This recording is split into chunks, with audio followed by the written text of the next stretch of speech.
अस्सलाम वालेकुम जी बेटा। आज हमारा बीएफडी का लेक्चर नंबर 58 है। फाइनेंशियल रिस्क मैनेजमेंट का टॉपिक चल रहा है। हमने इसमें सबसे पहले किया था कमोडिटी प्राइसेस का रिस्क मैनेजमेंट। क्या किया था?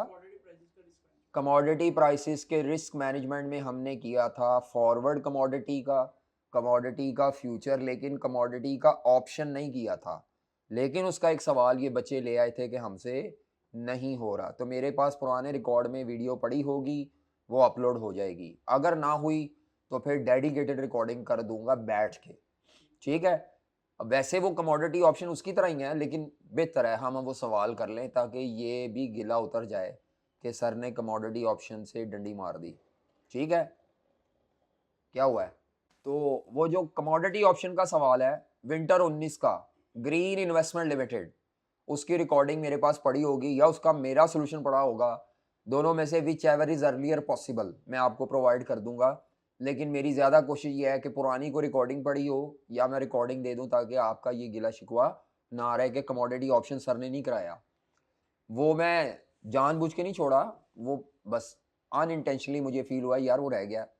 अच्छा, वजह यह कि इंटर में नहीं कराते, वो कमोडिटी ऑप्शन मेरे जेहन से स्किप हो गया। मैं फिर एक्सचेंज रेट पे आया। एक्सचेंज रेट में हमने बेसिक्स की थी, करेंसी फॉरवर्ड किया था, करेंसी फ्यूचर किया था, करेंसी ऑप्शन किया था और एक मनी मार्केट। उस ये लेकिन ये मेजर टेक्निक्स थी। माइनर टेक्निक्स में ज़्यादा थ्योरी थी। इनवाइस इन होम करेंसी था या डोमेस्टिक करेंसी, उसके अलावा मैचिंग था, लीडिंग एंड लैगिंग था, थ्योरी है। मैचिंग तो फिर भी अप्लाई होगी। और इंटर कंपनी नेटिंग है, अगर आपकी ग्रुप में कंपनी चल रही है तो ये इंटरनल टेक्निक्स थी, हमने ये कर ली। फिर हम आए कल या परसों जो था इंटरेस्ट रेट रिस्क मैनेजमेंट पे, और हमने सबसे पहले तो ये डिफरेंस नोट किया कि इंटरेस्ट रेट रिस्क में तकरीबन सारे जो मेथड्स हैं वो कैश सेटल्ड है। मेरा ख्याल है फिजिकल डिलीवरी वाले नहीं है, सारे कैश सेटल्ड है। मतलब आप ओपन मार्केट से लोन लेंगे या इन्वेस्टमेंट करेंगे, उसके लिए आपको फ्यूचर मार्केट या ऑप्शन मार्केट या फॉरवर्ड मार्केट आपको गेन लॉस देगी बस। तो उसमें हमने इंटरेस्ट रेट एफआरए पढ़ा, या फॉरवर्ड रेट एग्रीमेंट कहते हैं उसको पूरा। अगर पूरा लिखना है तो फिर एफआरए नहीं लिखते, फॉरवर्ड रेट एग्रीमेंट, या शॉर्ट लिखते हैं तो interest rate FRA. Interest rate future पढ़ा, short term interest rate future, और options on interest rate future कल किया था, मुकम्मल हो गया था, हमने क्वेश्चन किया था।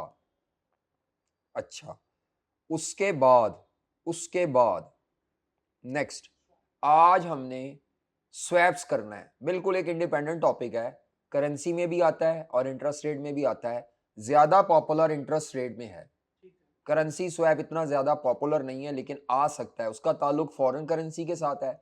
जो इंटरेस्ट रेट स्वैप है उसका ताल्लुक इंटरेस्ट रेट के टॉपिक के साथ है, ठीक है। कमोडिटी स्वैप कोई चीज नहीं है। इसमें लॉन्ग टर्म है, ये शॉर्ट टर्म भी हो सकता है, लॉन्ग टर्म भी हो सकता है। इसकी सबसे खूबी है, ये बड़ी खूबी है कि ये लॉन्ग टर्म की इंटरेस्ट रेट की या करेंसी के रिस्क को मैनेज करता है। हाँ, अगले 5 सालों के लोन को आप रिस्क मैनेज कर सकते हैं, 3 माह 6 माह के लिए नहीं। इसीलिए इसको अलहदा पढ़ा रहा हूँ। अगर आपने लॉन्ग टर्म रिस्क मैनेजमेंट करनी है करेंसी की या इंटरेस्ट रेट की, फिर आप स्वैप की तरफ जाएंगे, अदरवाइज स्वैप की तरफ नहीं जाएंगे आप, ठीक है। तो आते हैं जी जरा स्वैप टॉपिक शुरू करते हैं। तो आज का एजेंडा हमारा स्वैप है सारे, और उसकी प्रैक्टिस है। तो आ जाएं जनाब, सबसे पहले स्वैप क्या होता है जी। लव स्वैप का मतलब वैसे तो एक्सचेंज होता है, ठीक है। जैसे मैं बताता था कि आपने अपने छोटे भाई को मुक्का मारा, उसने बदले में 2 मुक्के मारे, इसका मतलब है there is an exchange of मुक्कास, तो ये स्वैप हुआ है, ठीक है। लेकिन हमारी फील्ड में, फाइनेंस की फील्ड में, स्वैप से क्या मुराद है? कोई भी इदारा अपनी फाइनेंशियल ऑब्लिगेशंस को स्वैप कर ले किसी के साथ, यानी जो उसको अच्छी लग रही है वो वाली कमिटमेंट्स ऑब्लिगेशंस ले ले, अपनी ऑब्लिगेशन किसी को क्या कर दे, ट्रांसफर कर दे। तो स्वैप का मतलब हमारी फील्ड में क्या है? Exchange of financial obligations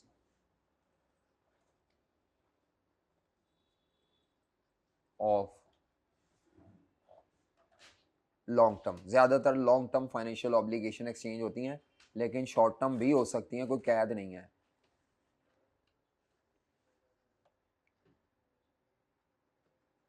topic ये मुश्किल नहीं है, लेकिन अगर आपने इसको ना लिखा तो इसमें भी मसला यही है, कंफ्यूज हो जाएंगे सवाल पे आके, इसीलिए बेहतर है लिख लें।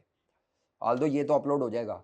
स्वैप क्या है जी? Exchange of financial obligations between two parties, sorry ये मैंने लिखना था, between two parties for short term and long term, लेकिन ज्यादातर लॉन्ग टर्म होगा।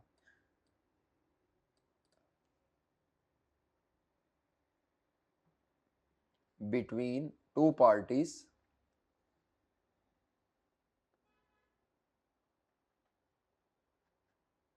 ठीक है, for short term, obligation short term भी हो सकती हैं और तो ज़्यादातर, लेकिन ये ज़्यादातर लॉन्ग टर्म के लिए होता है। अब आई कैप के सवाल में कुछ भी पॉसिबल है, ऐसा भी हो सकता है 3 माह की पेमेंट को आपने करेंसी पेमेंट करनी है डॉलर में, तो आप उसे स्वैप से मैनेज कर रहे हो और आप कहें सर जी आपने तो गलत बताया था। गलत नहीं बताया था बेटा, दोनों में से जो मर्जी दे दे। हाँ, प्राइमरी ऑब्जेक्टिव ऐसे इसका, क्योंकि जो बाकी सारे हमने मेथड्स पढ़े थे वो वाकई शॉर्ट टर्म के थे, ये शॉर्ट टर्म की रिस्क मैनेजमेंट के लिए भी इस्तेमाल होता है और लॉन्ग टर्म की रिस्क मैनेजमेंट के लिए भी इस्तेमाल होता है। ठीक है, हाँ स्पेशलिस्ट ये लॉन्ग ज़्यादा इसका फ़ायदा है ना, क्योंकि कोई और टूल नहीं है लॉन्ग टर्म रिस्क मैनेजमेंट, और कोई टूल नहीं है फ्यूचर लॉन्ग टर्म के लिए नहीं है, 1 साल के अंदर अंदर की रिस्क मैनेजमेंट करता है, ऑप्शन भी 1 साल के अंदर अंदर की करता है। लॉन्ग टर्म में है ही सिर्फ एक स्वैप। अच्छा जी, स्वैप की 3 टाइप्स हैं, स्वैप की 3 टाइप्स हैं, 3 तरह के स्वैप्स हैं। कितनी तरह के स्वैप हैं? 3 तरह के। मैं अभी आई कैप की बुक देखता हूँ, मेरे जहन में नहीं है क्या ये तीनों ही हैं कि इनमें से 2 हैं, लेकिन मैं आपको बता देता हूँ तीनों में फ़र्क क्या है, वो ही फ़र्क चलेगा। एक को बोलते हैं इंटरेस्ट रेट स्वैप, एक को क्या बोलते हैं जी? एक को बोलते हैं करेंसी स्वैप और एक को बोलते हैं फॉरेक्स स्वैप। फर्क है दोनों में, फर्क है, वो अभी आपको समझ नहीं आएगा, बताता हूँ।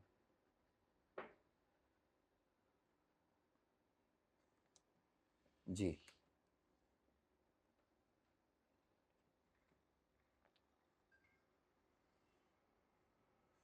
अच्छा जी, इंटरेस्ट रेट स्वैप जो है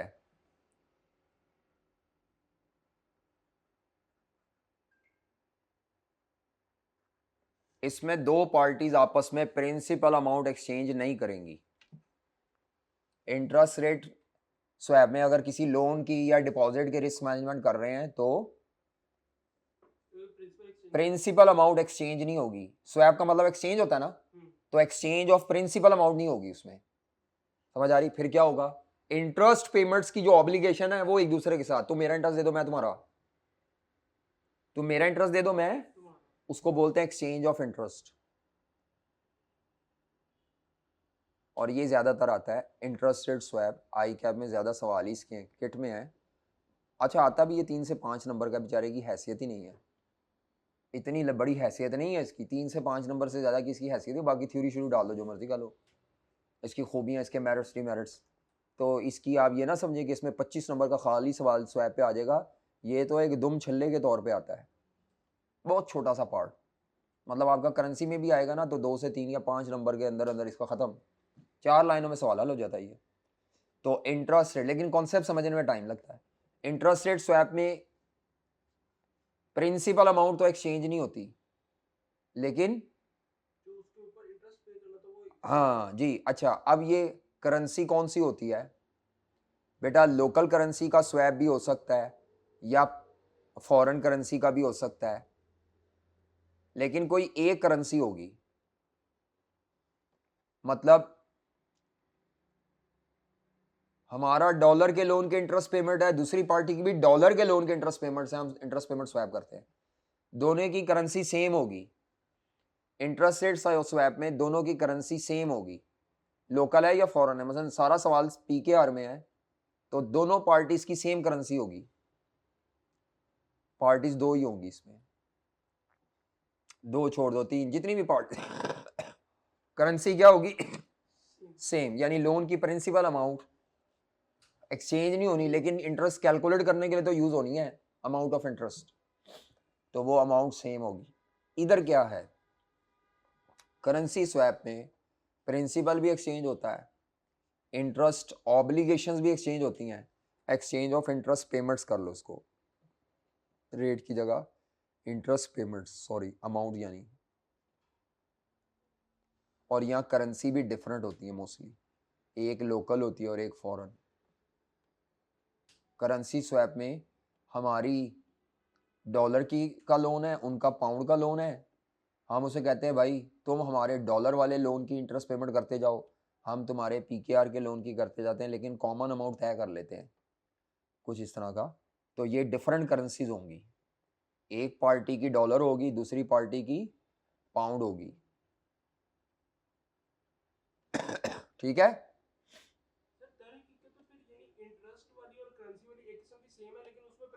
हाँ, क्योंकि करेंसी डिफरेंट है ना, तो करेंसी स्वैप और ये काफ़ी करीब है, इसीलिए दोनों साथ साथ ही लिखे हैं मैंने। समझ आ रही है।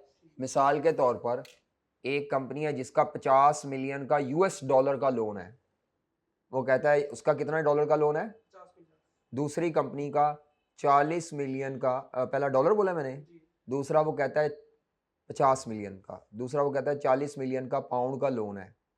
अब दोनों की लोन की अमाउंट सेम नहीं है, लेकिन जब आप डॉलर को पाउंड में कन्वर्ट करेंगे तो वो 40 मिलियन ही बन रहा होगा। अगर कम ज्यादा बन रहा हो तो जितनी कॉमन अमाउंट वो एग्री करेंगे कि हमने इतने का स्वैप करना है। समझ आ रही है कि नहीं समझ आ रही।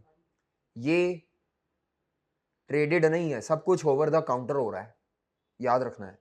ये तमाम पार्टीज जितनी भी होंगी ये सब ओवर द काउंटर एग्रीमेंट है, ये याद रखना है। जितने भी स्वैप्स हैं ये ओवर द काउंटर है। हाँ, एक आधा इसमें ट्रेडेड आ जाता होता है कभी कभार, लेकिन मैं उसको ट्रेडेड नहीं कहता, आप इसको ओवर द काउंटर ही समझें। अच्छा, फॉरेक्स स्वैप में सिर्फ प्रिंसिपल अमाउंट एक्सचेंज होगी और डिफरेंट करेंसीज की। उम्मीद है आपको फर्क तीनों में समझ आ गया होगा।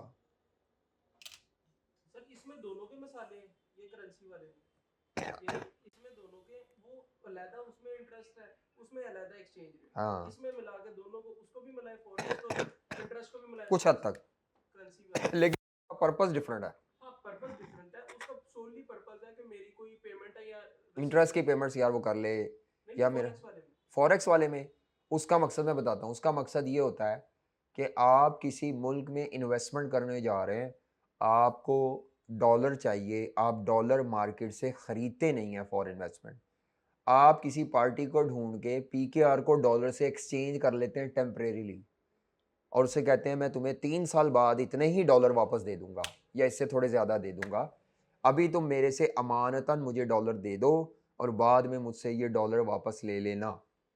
और उसका जो रेट ऑफ एक्सचेंज है वो प्री डिटरमिन्ड होता है, ओपन मार्केट से कुछ नहीं किया जाता। यानी मैं यूएसए में इन्वेस्टमेंट करना चाह रहा हूँ, वहाँ की किसी पार्टी से कहता हूँ यार ये पीकेआर ले लो, उसको पीकेआर की ज़रूरत होगी, ये पीकेआर ले लो और मुझे डॉलर दे दो क्योंकि मैंने तुम्हारे मुल्क में इन्वेस्टमेंट करनी है। वो कहता है मुझे तो 3 साल के लिए पीकेआर चाहिए, मुझे बाद में डॉलर, वो कहते हैं हाँ ठीक है, आप 3 साल के लिए मुझे डॉलर दे दो, मैं आपको पीकेआर दे देता हूँ उसी रेट पे जिस पे हमने एक्सचेंज किया ना, ये हम इसको दोबारा वापस अमानतन पेमेंट्स एक्सचेंज बैक कर लेंगे। इससे मुझे फ़ायदा क्या होगा, मुझे डॉलर ओपन मार्केट से ख़रीदने नहीं पड़ेंगे। उसको क्या फ़ायदा होगा, उसको पीकेआर मार्केट से ख़रीदने नहीं पड़ेंगे क्योंकि वो यूएस की पार्टी है।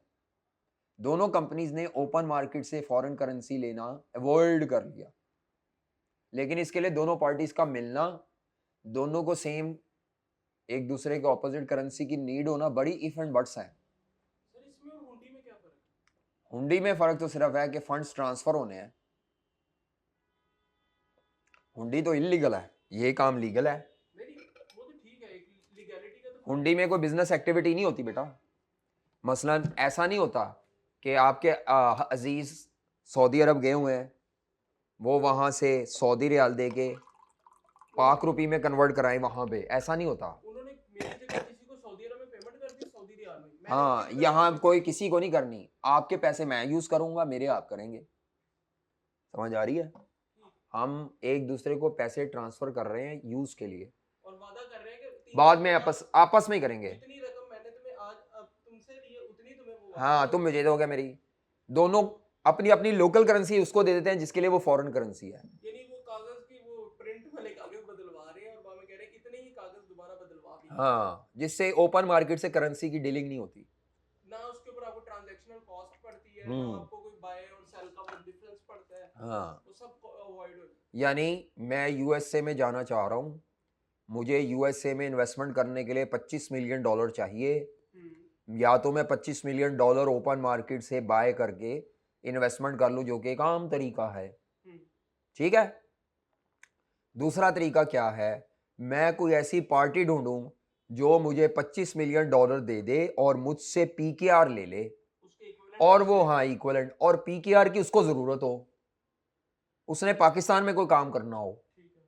अब ये इफ एंड बट्स बहुत है, इसलिए ये फेमस नहीं है इतना। हम्म। इफ एंड बट्स की पार्टी ढूंढेंगे कैसे आप? मिल अव्वल तो पार्टी मिलती नहीं ऐसे, और अगर मिल भी जाए कोई आपको डॉलर देगा तो रेफरेंस से ही दे सकता है। कोई आपकी अपनी इंटर कंपनी कंपनी हो सकती है, वो ये कर सकती है ग्रुप लेवल पे, अदरवाइज को आपको वैसे तो नहीं मिलेगा। ग्रुप लेवल होगा ना, फिर आप कह सकते हैं अपनी किसी सब्सिडरी से, यार साढ़े को सानू डॉलर दे दियो ਤੇ ਪੀਕੇਆਰ ਲੈ ਲਓ 3 ਸਾਲ ਬਾਅਦ ਤੁਸੀਂ ਆਪਣੇ ਡਾਲਰ ਵਾਪਸ ਲੈ ਲੈਣਾ, सानू पीकेआर वापस दे देना, जिन्ने आज हुए एक्सचेंज उसी रेट उसी अमाउंट के इक्वलेंट। अगर आज मैंने $50 मिलियन लिया है और बदले में 4 करोड़ रुपया दिया है, तो 3 साल बाद मैं उसके $50,000 ही वापस करूंगा और वो मुझे बदले में 4 करोड़ ही मेरे वापस करेगा। ठीक है, रेट की फ्लक्चुएशन से बच रहे हैं जी, तो रिस्क मैनेजमेंट है। सर लेकिन इसके अंदर हमेशा डेवलपिंग कंट्री वाले का ही नुकसान होगा, क्यों? क्योंकि उसके बेचारे की डॉलर के अगेंस्ट करेंसी वीक होती रहेगी। होती रहे, हो जाए नुकसान, नुकसान करना तो हमारा मकसद ही नहीं है। नुकसान वैसे कह रहा हूँ कि ये उसके लिए जो ये वो है डेवलपिंग कंट्री का बंदा है उसके लिए तो ये वाला स्वाप फायदेमंद है, फायदेमंद है भाई। आपने 4 करोड़ दे के $50,000 लिए थे, वापसी के वक्त अगर एक्सचेंज रेट ऐसे हो जाए कि आपको 5 करोड़ के डॉलर लेके देने पड़े, हाँ फिर तो फंस जाओगे जे, तानू 3 करोड़ दे लब जान। तो जी डेवलपिंग में 3 करोड़ होता ही नहीं, देखो ना, अब ये ऐसे ही है। तो इसीलिए फिर ओपन मार्केट की फ्लक्चुएशन को आप देख क्यों रहे हैं? नुकसान नहीं हो रहा, उसने उस नुकसान से अपने आप को बचाने के लिए सानू मार्केट ना देखनी पड़े, क्योंकि मार्केट ऊपर नीचे तो जाती रहती है। आपका क्या ख्याल है, जिस दिन आपने ट्रेड ट्रांजेक्शन करनी है क्या उसी नहीं। मार्केट ने फ्लक्चुएट करना है? ये आप कैसे कह सकते हैं कि वही नुकसान में होगा? हो सकता है वो नुकसान में हो फॉर द टाइमिंग, डॉलर के रेट को डंडा डंडा मार के थले कीता हुआ गवर्नमेंट ने, कुछ भी हो सकता है। तो भाईजान ये 3 तरह के स्वैप हैं, सबसे ज्यादा इसमें फेमस कौन सा है? Interest rate. हाँ, मतलब अगर आप 10 सवाल करेंगे तो 10 में से 8 सवाल या 9 सवाल आपको इंटरेस्ट रेट के, एक सवाल आपको मिलेगा करेंसी का। आज तक ये आया ही पास पेपर में एक दफा है सिर्फ, ये तो आया ही नहीं, ये कभी आया ही नहीं, ये इसी में पढ़ाया जाता है। आपके सिलेबस में मैं देख लेता हूँ अभी आई कैप की किताब में क्या ये मौजूद है, किताब में तो और सिलेबस में। पहले मैं किताब देख लेता हूँ, अगर किताब में नहीं है फिर मैं सिलेबस भी देखूंगा। 1 मिनट मुझे दे दे, ये ना हो कि मैं कहूँ नहीं है और वो वाकई हो और आप परेशान हो रहे हो। लेकिन जहाँ तक मेरा ख्याल है मैंने किताब में देखा नहीं कहीं पे, ये मुझे नज़र नहीं आया। स्वैप आ जाओ भाई,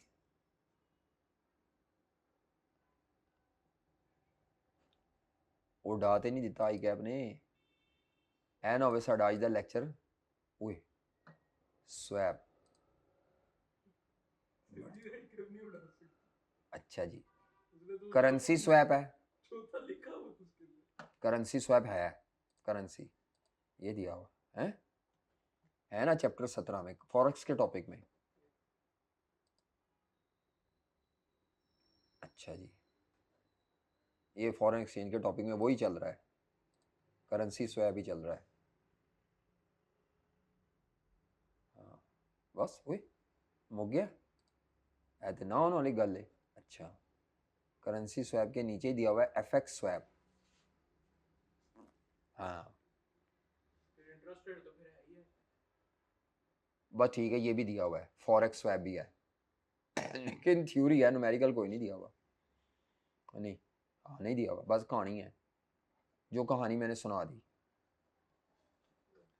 उसने क्या है, करेंसी में और इसमें फ़र्क सिर्फ ये है कि करेंसी में दोनों चीज़ें एक्सचेंज होती हैं, इसमें क्या होता है, इसमें करेंसी स्वैप में दोनों पार्टीज पेमेंट भी करती हैं और करेंसी भी स्वैप करती हैं, इधर सिर्फ इंटरेस्ट स्वैप नहीं होता, प्रिंसिपल अमाउंट एक्सचेंज होती है, और जब टर्म एंड होगी तो दोबारा स्वैप बैक लाजमी होगी।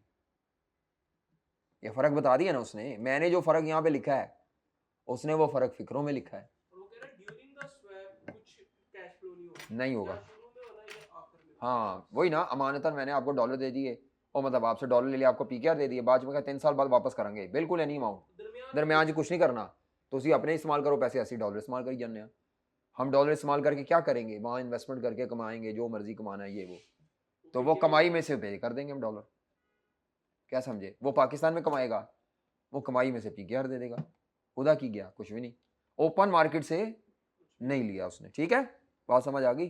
तो फॉरेक्स स्वैप को आई कैप ने क्या बोला है, एफएक्स स्वैप। अच्छा जी, मैं कोशिश करूंगा, अगर मेरे पास डाटा ईसीसीए का पड़ा हुआ है तो मैं इसका न्यूमेरिकल एक करा दूंगा, बुरे वक्त का पता कोई नहीं आई कैप का, लेकिन ये दोनों तो न्यूमेरिकल आपको करना ही करना है, और ज़्यादा फेमस मैं बता दूं है ही एक, उसी पे आप किताब में देखेंगे डाटा ज़्यादा लिखा हुआ, आई कैप ने वेल एक्सप्लेन किया है। तो इंटरेस्ट रेट स्वैप पर आ जाएं, जिसमें इंटरेस्ट पेमेंट्स एक्सचेंज होंगी और प्रिंसिपल अमाउंट एक्सचेंज नहीं होगी, प्रिंसिपल अमाउंट दी ज़रूर होगी, लेकिन exchange of principal amount is not the important factor. तो लिखें जी इंटरेस्ट रेट स्वैप। अब आपको सवाल में सारा डाटा या डॉलर में दिया होगा अमाउंट या पीकेआर में दिया है, करेंसी मैटर नहीं कर रही,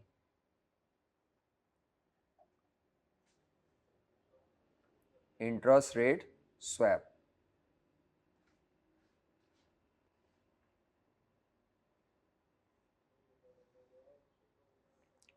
इसके अंदर है दो तरह के, इसके फर्दर दो शक्लें हैं, किसी मिडिल मैन के जरिए आप स्वैप करें, आपको नहीं पता दूसरी साइड पे कौन सी पार्टी है, interest rate swap via bank और इंटरमीडियरी। आपको पता ही नहीं दूसरी साइड पे कौन पार्टी है, काउंटर पार्टी को आप नहीं जानते, इधर आपको बैंक कहता है भाई तुसी आपस में मिल जाओ, मैनू बस इन्नी फीस दे देना, मैं साइड तो लगा, आपस में मिल जाओ, जो मर्जी एग्री करी जाओ, तो इसको कहते हैं interest rate swap without intermediary. इसमें बैंक क्या करता है, वो स्वैप को एज अपनी रेगुलर प्रोडक्ट और सर्विस के आपको कहता है भाईजान आपको स्वैप चाहिए, हमारे पास सहूलत है, आप कहते हैं दूसरी पार्टी कौन है, वो कहता है आपकी टेंशन लेते मैं हूं ना, हाँ इसमें इसमें वो आपको दूसरी पार्टी तक पहुंचने की इजाजत नहीं देता, क्योंकि बैंक में बैंक दरमियान में अपना मार्जिन रखता है, इसमें बैंक कहता है भाई मुझे दरमियान में कोई मार्जिन मुर्जन नहीं देना, आपने बस फीस दे के ना मैनू साइड पे कर दो, आपस जो मर्जी एग्री करी जाओ टर्म्स एंड कंडीशन, इधर बैंक सारी टर्म्स एंड कंडीशन तमाम काउंटर पार्टीज को स्पेसिफाई करेगा। तो interest rate swap without intermediary, without middle man, या मिडल मैन होगा सही लेकिन वो मिडल मैन मिला देगा दोनों को और अपनी फीस लेगा, बस मिडल मैन को क्या लालच होगा, दोनों को मिला के फीस ले लूंगा, बस भाई मुझे तो फीस चाहिए, आप आपस में चाहे कर्जा लें दे, ये ए बी को दे बी ए को दे, फिक्स पे दें फ्लोटिंग पे दें, दोनों जो मर्जी करें, मेरी बला से मैंने आपको मीटिंग करा के बिठा दिया है, वो बैंक एज एन एजेंट कर रहा है, दोनों पार्टीज को मिलाएगा, इधर बैंक दोनों पार्टीज को आमने सामने और दोनों पार्टीज के ट्रांजैक्शन के दरमियान अपना कट रखेगा, इसमें बैंक कट रखेगा, यानी मेरे लिए भी दूसरी पार्टी, ये बैंक ही दूसरी पार्टी है, हाँ और उसके लिए भी बैंक बस अब मैं एग्जांपल देता हूँ ना, मिसाल के तौर पर देखें जी, समझाने के लिए, मिसाल के तौर पर देखें, समझाने के लिए एग्जांपल बना रहा हूँ, मिसाल के तौर पर एक कंपनी है जिसका नाम है एक्स लिमिटेड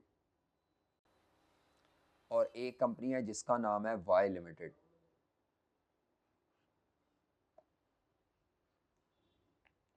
एक्स लिमिटेड और वाई लिमिटेड, और ये है बैंक,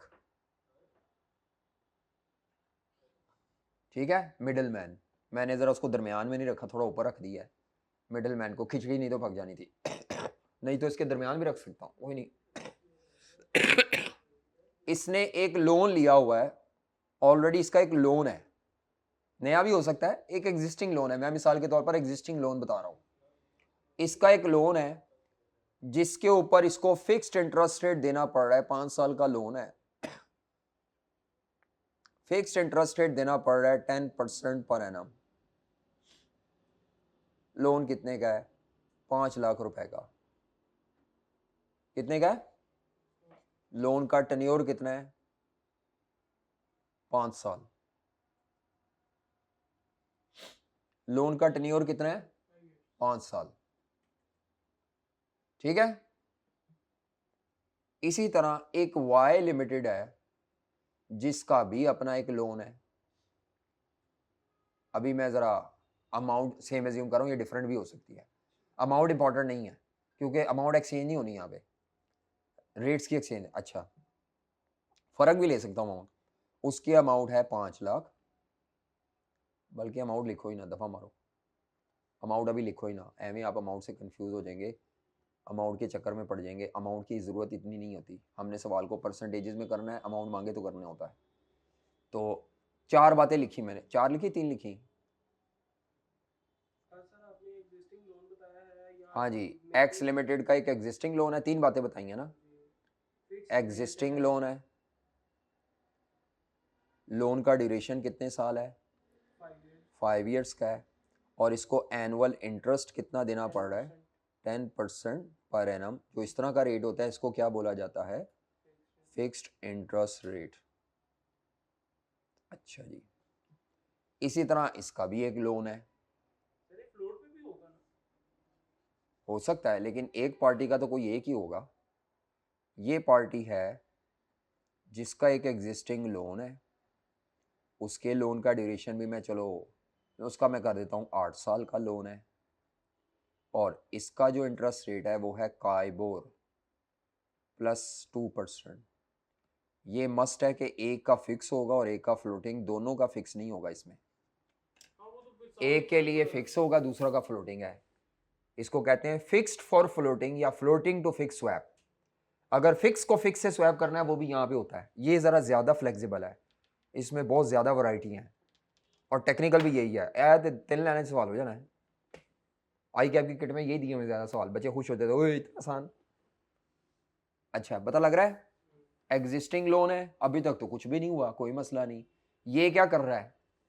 ये अपने लोन की अमाउंट पे हर साल काइबोर प्लस 2% के हिसाब से इंटरेस्ट पे करता है, और वो अपने लोन पे 10% इंटरेस्ट पे करता है।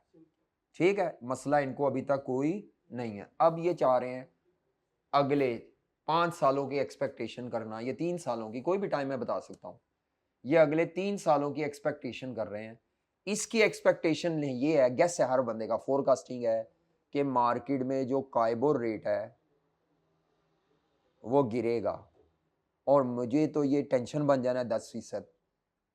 इसको लगता है कि मार्केट में काइबोर गिरेगा फ्यूचर में, माजी में नहीं फ्यूचर में, अगले 3 सालों में ही expects that KIBOR will decrease. Fix वाले को लगता है काइबोर गिरेगा, जब गिरेगा तो वो कहता है यार मेरा तो इंटरेस्ट, मैं तो लॉक हुआ हूँ फिक्स में, मैं तो स्काइबोर के गिरने का एडवांटेज ही नहीं ले पाऊंगा। competitive नहीं है। हाँ, तो वो चाहेगा यार किसी तरह से मेरा ये जो लोन है ना, लोन तो चेंज नहीं हो सकता, लेकिन मैं जो लोन की इंटरेस्ट पेमेंट्स है ना उनको मैं फिक्स से किसी तरह फ्लोट पे ले जाऊं। उसको लालच क्या है? उसकी लालच उस फोरकास्टिंग पे है, और फोरकास्टिंग दोनों की अपनी अपनी होगी, गलत होगी, एक की गलत होगी, एक की क्या होगी, जिसकी सही हो जाएगी वो विन कर जाएगा और फायदा चौक जाएगा। तो इसको लगता है कि फ्यूचर में KIBOR will fall, it means he wants to he wants floating interest rate। तो ये क्या है, बैंक के पास जाएगा, ये कहेगा मेरा ना, ये for example standard chartered bank है, वैसे इसका जो एग्जिस्टिंग लोन है वो नेशनल बैंक वाला है, नेशनल बैंक के पास भी जा सकता है, लेकिन वो किसी बैंक ऑफर कर रहा है, तो ये उसके पास जाता है, उसे कहता है भाई मैं ना 10% का रेट दे रहा हूँ। मैं क्या दे रहा हूँ? मैं चाहता हूँ कि मुझे 10% का इंटरेस्ट रेट जो दे रहा हूँ ना, वो ना पड़े कॉस्ट, मुझे काइबोर के हिसाब से कॉस्ट पड़ जाए। तो ये बैंक कहता है ठीक है कोई मसला नहीं, मुझसे आप 10% वसूल कर लें, पे करी जाए नेशनल बैंक को हर साल, पे करने के बाद बिल मुझे दिखा दें और मुझसे आके 10% के बराबर कंपनसेशन क्या कर लें, और मुझे जो मार्केट में काइबोर है वो पे करते जाए। काइबोर बढ़ेगा कम होगा जो भी होएगा, फिर थानू अगले 3 साल हस्ते 3 साल के लिए कर रहा हूँ, वो देना पड़ेगा। और उसके ऊपर प्लस जो भी प्रीमियम जो वो अगर कह देता है, मसलन काइबोर प्लस 1% में कह देता हूँ ऐसे ही, या खाली काइबोर, फिलहाल अभी मैं खाली काइबोर ही रखता हूँ, वो प्लस छोड़ दे सादगी के लिए। बात समझ आ रही है? इसकी ख्वाहिश आ गई, पूरी हो गई ख्वाहिश। क्या ख्वाहिश थी? यार फ्यूचर में काइबोर गिर सकता है, मैं क्यों फिक्स पे लॉक रहूं, मैं फिक्स, लोन नहीं खत्म हो सकता नेशनल बैंक वाला, नेशनल बैंक को 10% ही देना है, लेकिन जितना इंटरेस्ट देना है, प्रिंसिपल भी नहीं चेंज हो सकती, लेकिन क्या है, जितना इंटरेस्ट देना है वो सारे का सारा आपको स्टैंडर्ड चार्टर्ड से बिल्कुल वो अमाउंट रिकवर हो जाएगी, और आप उनको बदले में क्या दे देंगे, काइबोर रेट जितना चला है 5%, 6%, 8%, 12%, 15%, जितना भी होगा मुझे नहीं पता, इसीलिए काइबोर की जगह काइबोर ही लिखना है आपने सवाल हल करते हुए, क्योंकि जिस दिन आप ये काम कर रहे हैं आपको क्या पता मुस्तकबिल में काइबोर क्या होगा, तो आपने यहाँ काइबोर की जगह काइबोर ही लिखना है। कि अगर आप काइबोर नहीं लिखना चाहते फिर रकम अज्यूम करनी पड़ेगी अपनी तरफ से, ठीक है, मैं काइबोर ही लिखूंगा। आगे, ये एक पार्टी है, इसके पास भी लोन है, इसने लोन लिया हुआ है HBL से, इसका लोन 8 साल का है, ये भी 3 साल के लिए इंटरेस्टेड है, ये भी 3 साल के लिए इंटरेस्टेड है, दोनों का कॉमन टाइम पीरियड है, इसका काइबोर प्लस 2% का रेट है, इसकी फोरकास्टिंग ये है कि शायद फ्यूचर में काइबोर इंक्रीज कर जाए। क्या है फोरकास्टिंग? दोनों की ऑपोजिट फोरकास्टिंग होगी तो ये गेम स्टार्ट होगी, बैंक को फायदा मिलेगा। अगर दोनों की सेम फोरकास्टिंग है फिर ये स्वैप नहीं हो सकता, दोनों की फोरकास्टिंग में ऑपोजिट फोरकास्टिंग होगी, देन बैंक को मिल जाएंगे 2 कस्टमर्स। समझ आ रही है? बैंक, ये भी बैंक के पास जाएगा कि मुझे लगता है ये काइबोर बढ़ जाएगा और मेरा इंटरेस्ट रेट तो होर उत्ते जाई जाना है, तो अगले 3 साल वास्ते मैं चाहना कि मैनू फिक्स देना पवे, कितना देना पड़े, और मुझे काइबोर रिकवर हो जाए। मुझे क्या रिकवर हो जाए? बैंक इसे कहता है ठीक है कोई मसला नहीं, आप, ओहो सॉरी, आप जितना भी काइबोर होगा ना, काइबोर, आपको काइबोर की पेमेंट मसला है ना, काइबोर HBL को देना है, काइबोर मेरे को रिकवर कर लेना है तुसी आके, लेकिन बदले में आपको मुझे, क्योंकि आप फिक्स पे जाना चाह रहे हैं, आपको मुझे 12% देना पड़ेगा। ये सारा एज्यूम डाटा है, क्या देना पड़ेगा? 12%। अब आप अगर स्टोरी देखें, बस इसके बाद हम नमाज के लिए जा रहे हैं, आप स्टोरी देखें, ये चला गया floating to fixed due to अपनी एक्सपेक्टेशन, इसको लालच फिक्स का है, इसको लालच किसका है? Fix to. अच्छा, बैंक बीच में क्या कर रहा है? बैंक कहता है पायन काइबोर जिथे मर्जी जांदा रहे, ऐसी केड़ा पल्लियों देना है, बैंक उससे काइबोर की जितनी कंपनसेशन है वो वसूल कर रहा है और इसको दे रहा है, अपने पल्ले से नहीं दे रहा। अब काइबोर 18% पे चला जाता है, 25% पे चला जाता है, जिधर चला जाता है उसकी एक्सपेक्टेशन गलत हो जाएगी, तो वो काइबोर बैंक को देगा, बाइंडिंग एग्रीमेंट है 3 साल के लिए, ओवर द काउंटर, ठीक है। काइबोर जो मर्जी हो, इसने काइबोर बैंक को देना है, बैंक ने वो पैसे वो वैसे के वैसे इसको। अच्छा, उधर बैंक गेम खेल रहा है, इससे कितने ले रहा है, उसको कितने दे रहा है, बाद में 2% कहाँ गया, वो बैंक की जेब में, अगले 3 साल तक वो 2% अपनी जेब में वसूल करेगा। अब अगर मैं सारे का नेट आउटकम निकालूं ना, परसेंटेजेस में, अमाउंट में नहीं, नेट आउटकम निकालूं, तो इसका नेट आउटकम क्या बनेगा, इसका ओरिजिनल जो इंटरेस्ट पेमेंट थी, जो एक्चुअल इंटरेस्ट पेमेंट थी जो इसने नेशनल बैंक को करता था, ये नेशनल बैंक को, वो क्या थी, 10%, नेगेटिव लिख रहा हूं per annum. Actual interest payment किसको करता था ये नेशनल, बस मैं ये लिख के ना बंद कर रहा हूं क्योंकि ना नमाज निकल जानी है, नेशनल बैंक को। स्वैप से पहले की बात है, अब ये स्वैप करना चाह रहा है, तो इसने स्वैप के लिए क्या कहा है उसको कि भाई मैं तो फिक्स को जान छुड़ाना चाह रहे हैं, तो मैंने एरो के साइन बनाए हैं। बैंक कहता है भाईजान कोई मसला नहीं, आप 10% से जान छुड़ाना चाह रहे हैं तो मुझसे फिक्स कंपनसेशन वसूल कर लें, फिक्स रेट वसूल कर लें,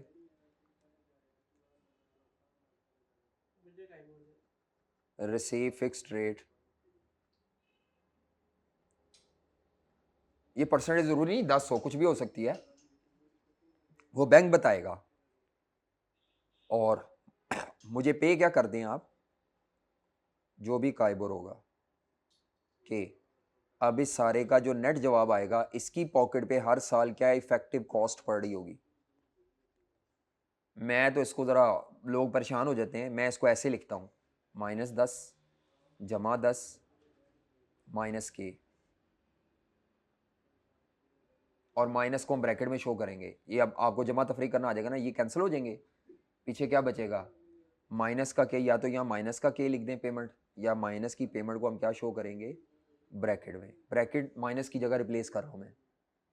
इसकी कॉस्ट क्या बन गई काइबोर। उन काइबोर पावे 25% ते जा रहा है, 28 ते जा रहा है, उसकी उसने अपनी फोरकास्टिंग गलत किया, हमें क्या लगे।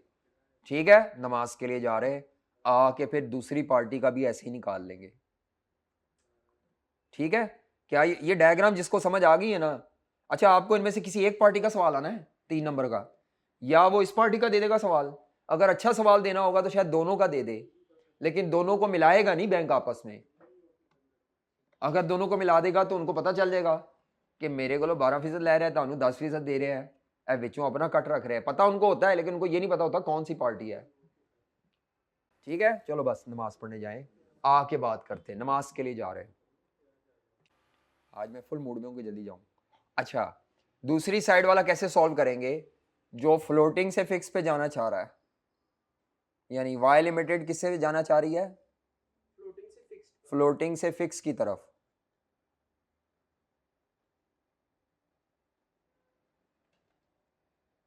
उसकी ये डायग्राम या उसकी ये 3 लाइनों में सोल्यूशन कैसे होगा।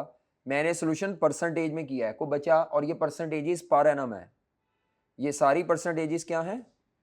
अगर आप चाहें तो इसके आगे अमाउंट्स का कॉलम भी बना सकते हैं, वो ये नेट आउटकम का टेबल ही है। कौन सा टेबल है ये, नेट आउटकम का। तो इसमें अमाउंट का कॉलम भी बना सकते हो, और वो वैसे ही निकलेगी जैसे कल तक निकलती रही है, amount of loan into this rate into 2/12 3/12 जो। लेकिन इसमें ज्यादातर परसेंटेज से ही कर लेते हैं, अमाउंट मांगे तो निकालनी है अदरवाइज अमाउंट्स। तो वैसे ये नेट आउटकम का टेबल है। कौन सा टेबल है, नेट आउटकम का टेबल है। किस कंपनी के लिए बनाया है हमने, एक हमने एक्स लिमिटेड के लिए बनाया है, और एक वाई लिमिटेड के लिए बनाया है। ये फिक्स टू फ्लोटिंग स्वैप करना चाह रहे हैं, और ये जो करना चाह रहे हैं फ्लोटिंग से फिक्स। तो इसका मतलब है ये HBL को प्रेजेंटली एक्चुअली क्या पे कर रहे हैं, इनकी जो एक्चुअल इंटरेस्ट पेमेंट है टू HBL वो है, ओह सॉरी HR लिख दिया, HBL को जो कर रहे हैं ये काइबोर के +2%। ये स्वैप से पहले की बात है।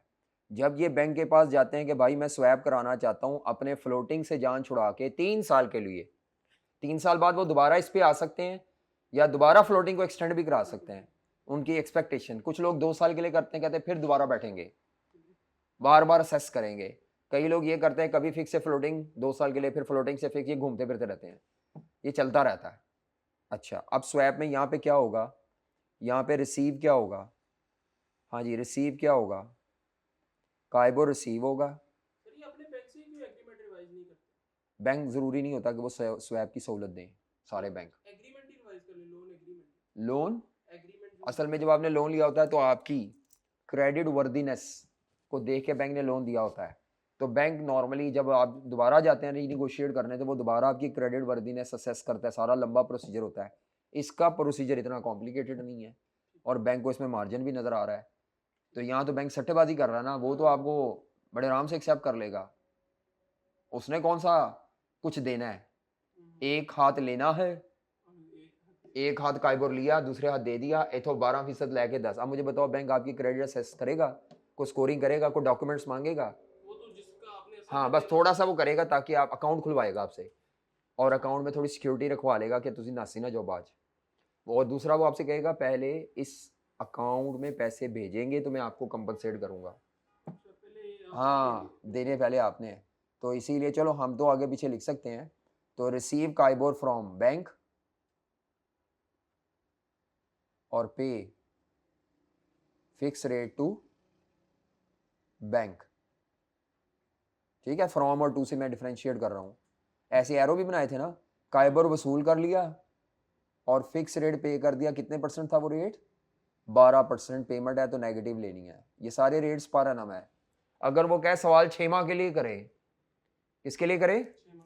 तो फिर या तो इस आंसर को डिवाइडेड बाय 6 और 2 कर दें, या हर रकम को डिवाइड बाय 2 करते जाएं, डिवाइडेड बाय 2, तो वो 6 माह के लिए आ जाएगा। ये ज़रब 6/12।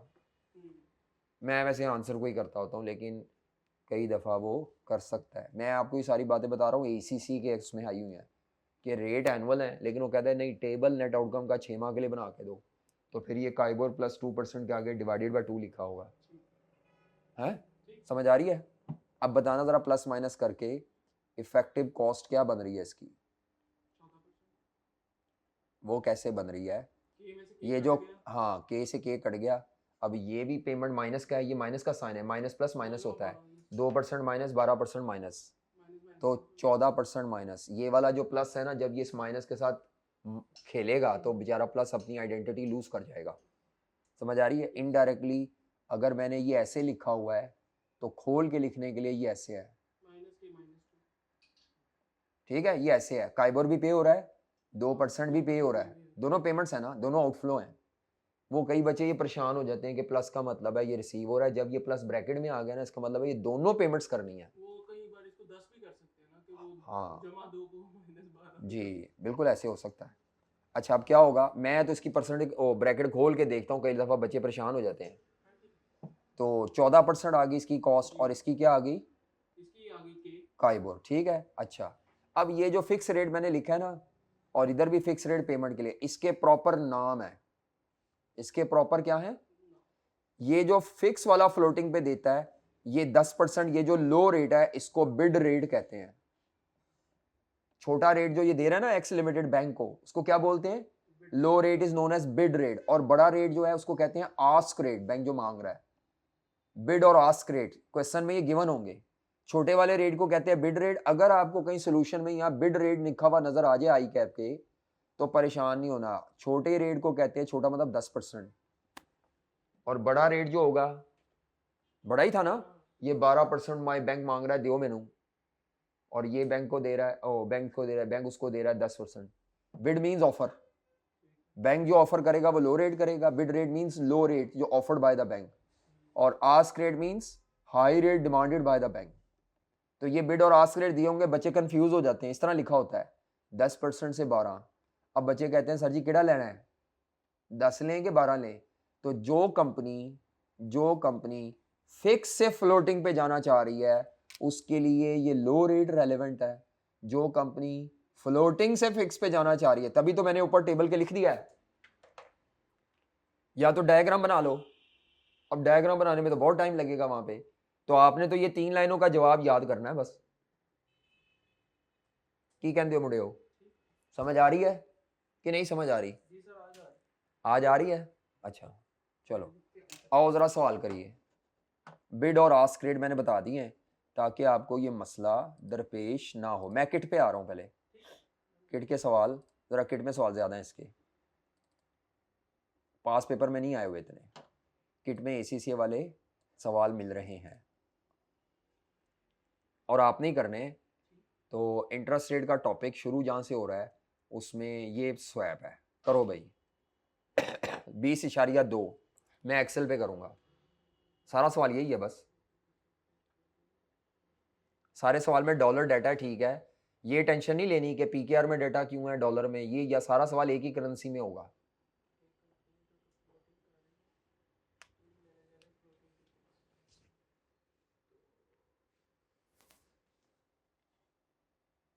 फ्लोटिंग से फिक्स पे जाना चाह रहे हैं। फ्लोटिंग से फिक्स का मतलब है ये जो मैंने वाई बनाया था उसके, ये सोल्यूशन छापना है। फ्लोटिंग से फिक्स पे जाना चाह रहे हैं।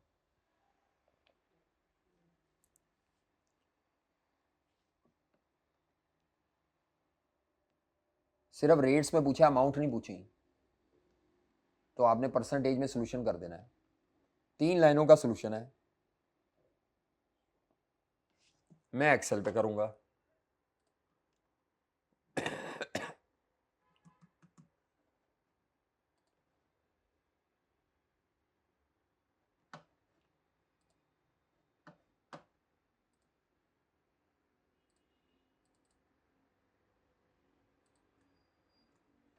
सर हो हो गया है? 7.25 चलो देखते हैं। मेरा क्या जवाब आया? कंपनी का नाम बताया हुआ है? नहीं, नहीं बताया हुआ। चलो BFD किट, BFD किट का क्वेश्चन नंबर कौन सा है? 20.2। अच्छा जी, स्वैप के नाम से। तो कंपनी का नाम शाम तो कोई नहीं दिया हुआ, चलो कोई मसला नहीं। इधर मैंने लिखनी है, अंडरलाइन करता हूँ, और इधर मैंने ऊपर हेडिंग दे देनी है इन टर्म्स ऑफ परसेंटेजेस मांगा है क्योंकि रेट्स। ओहो,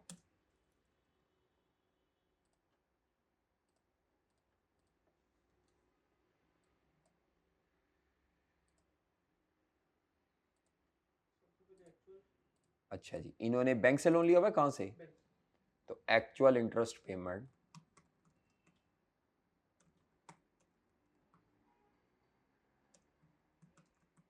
to bank, actual interest payment to bank, LIBOR plus, मैं लिखूँ लाइबोर प्लस 1.25%, ऐसे ही है, LIBOR plus 1.25%, LIBOR plus 1.25%, LIBOR plus 1.25%, LIBOR plus 1.25%। अब लिखेंगे स्वैप हेडिंग के तौर पे, स्वैप। तो बेटा स्वैप में क्या है, क्योंकि ये लाइबोर पे कर रहे थे तो सबसे पहले ये लाइबोर रिसीव करेंगे, जो पे कर रहे हैं वो रिकवरी चाहते हैं, तो receive LIBOR under swap arrangement.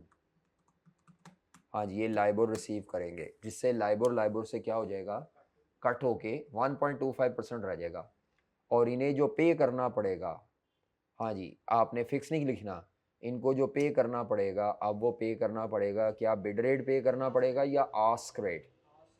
तो ये बिड लो होता है, आस्क हाई होता है, तो इनको हाई देना जब भी है ना, परसेंट फिक्स वाली तो हाई देनी है, 5.25% देना पड़ेगा, जिसका मतलब है कि इनको जो इफेक्टिव कॉस्ट पड़ेगी,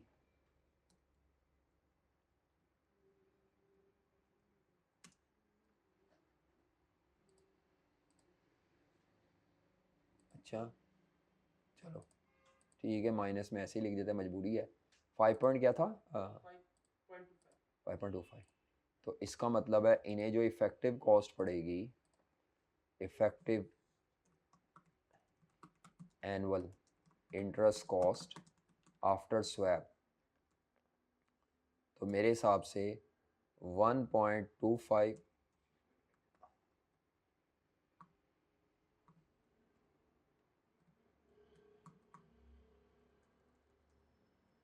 5.25%, तो 6 पॉइंट समथिंग आ जाएगा, ब्रैकेट लगानी थी नहीं लग रही, चलो ऐसे ही लगा लेते हैं, मजबूरी है, ऊपर शायद टेक्स्ट की वजह से आ गया, चले ठीक है, आंसर समझ आ गया। अब इस आंसर का मतलब क्या है, अगले 4 साल तक लाइबोर जिधर मर्जी चला जाए, इनको यही कॉस्ट पड़नी है। आप इसमें चाहे लाइबोर रिज्यूम करके देख लें, वेरीफाई कर लें, अगर मैं लाइबोर को 15% पे ले जाता हूँ, कभी लाइबोर को मैं 12% पे ले आता हूँ, अगले 4 सालों में वेरीफाई करके देख लें, वो जितनी मर्जी फ्लक्चुएशन हो जाए, जवाब यही निकलना है। इनको लाइबोर की फ्लक्चुएशन की टेंशन क्यों नहीं रही भाई, जितना लाइबोर है वो रिकवर हो रहा है। फेवरेबल भी नहीं या लॉस वाला कुछ भी नहीं, हाँ, इनको क्या पे करना पड़ेगा, सॉरी लिखा ही नहीं मैंने, बिड की जगह आस्क रेट लिखना है, वो जो फिक्स रेट था ना, जो परसेंटेज दी हुई थी, आस्क रेट पे करते हैं ये, बस खत्म हो गया ये जवाब। आगे 20 इशारिया करे जी 4, 20.4 ये करे,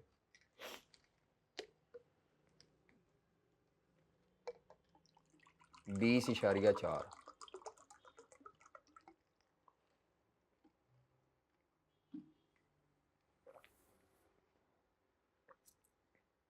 company X can borrow for 6 years at a fixed rate of 7.25 for a variable rate of LIBOR plus 1.5. Company Y can borrow 6 years 8% of LIBOR 1.5. Company X wants to borrow at floating rate and company Y wants to borrow at fixed rate. The rates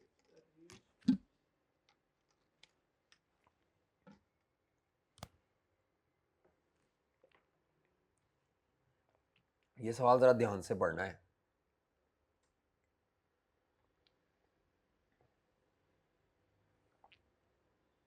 ये मैं कराता हूँ, आप खप जाएंगे, कहता है करेंगे, करो चलो, इसको 1 मिनट रोकिएगा भाईजान जरा, ताकि टाइम ज़ाया ना हो जी।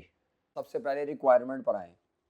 कहता है show how interest rate swap can be used by both companies to reduce their borrowing cost.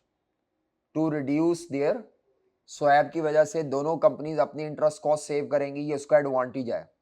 ये आइंदा याद रखना है, अगर कभी उसने स्वैप के बेनिफिट्स पूछ लिए तो स्वैप के 2-3 मोटे मोटे बेनिफिट्स लिख लें। एक तो ये अगर 3 साल के लिए किया है तो पहले भी ख़त्म किया जा सकता है, फ्लेक्सिबल होता है। क्या होता है? फ्लेक्सिबल होता है। सबसे बड़ा बेनिफिट क्या है? फ्लेक्सिबल होता है। दूसरा बेनिफिट क्या है? All parties can reduce there cost of boring. अब ये कॉस्ट ऑफ बोरिंग क्यों सेव होती है? क्योंकि दोनों पार्टीज की क्रेडिट रेटिंग सेम नहीं होती।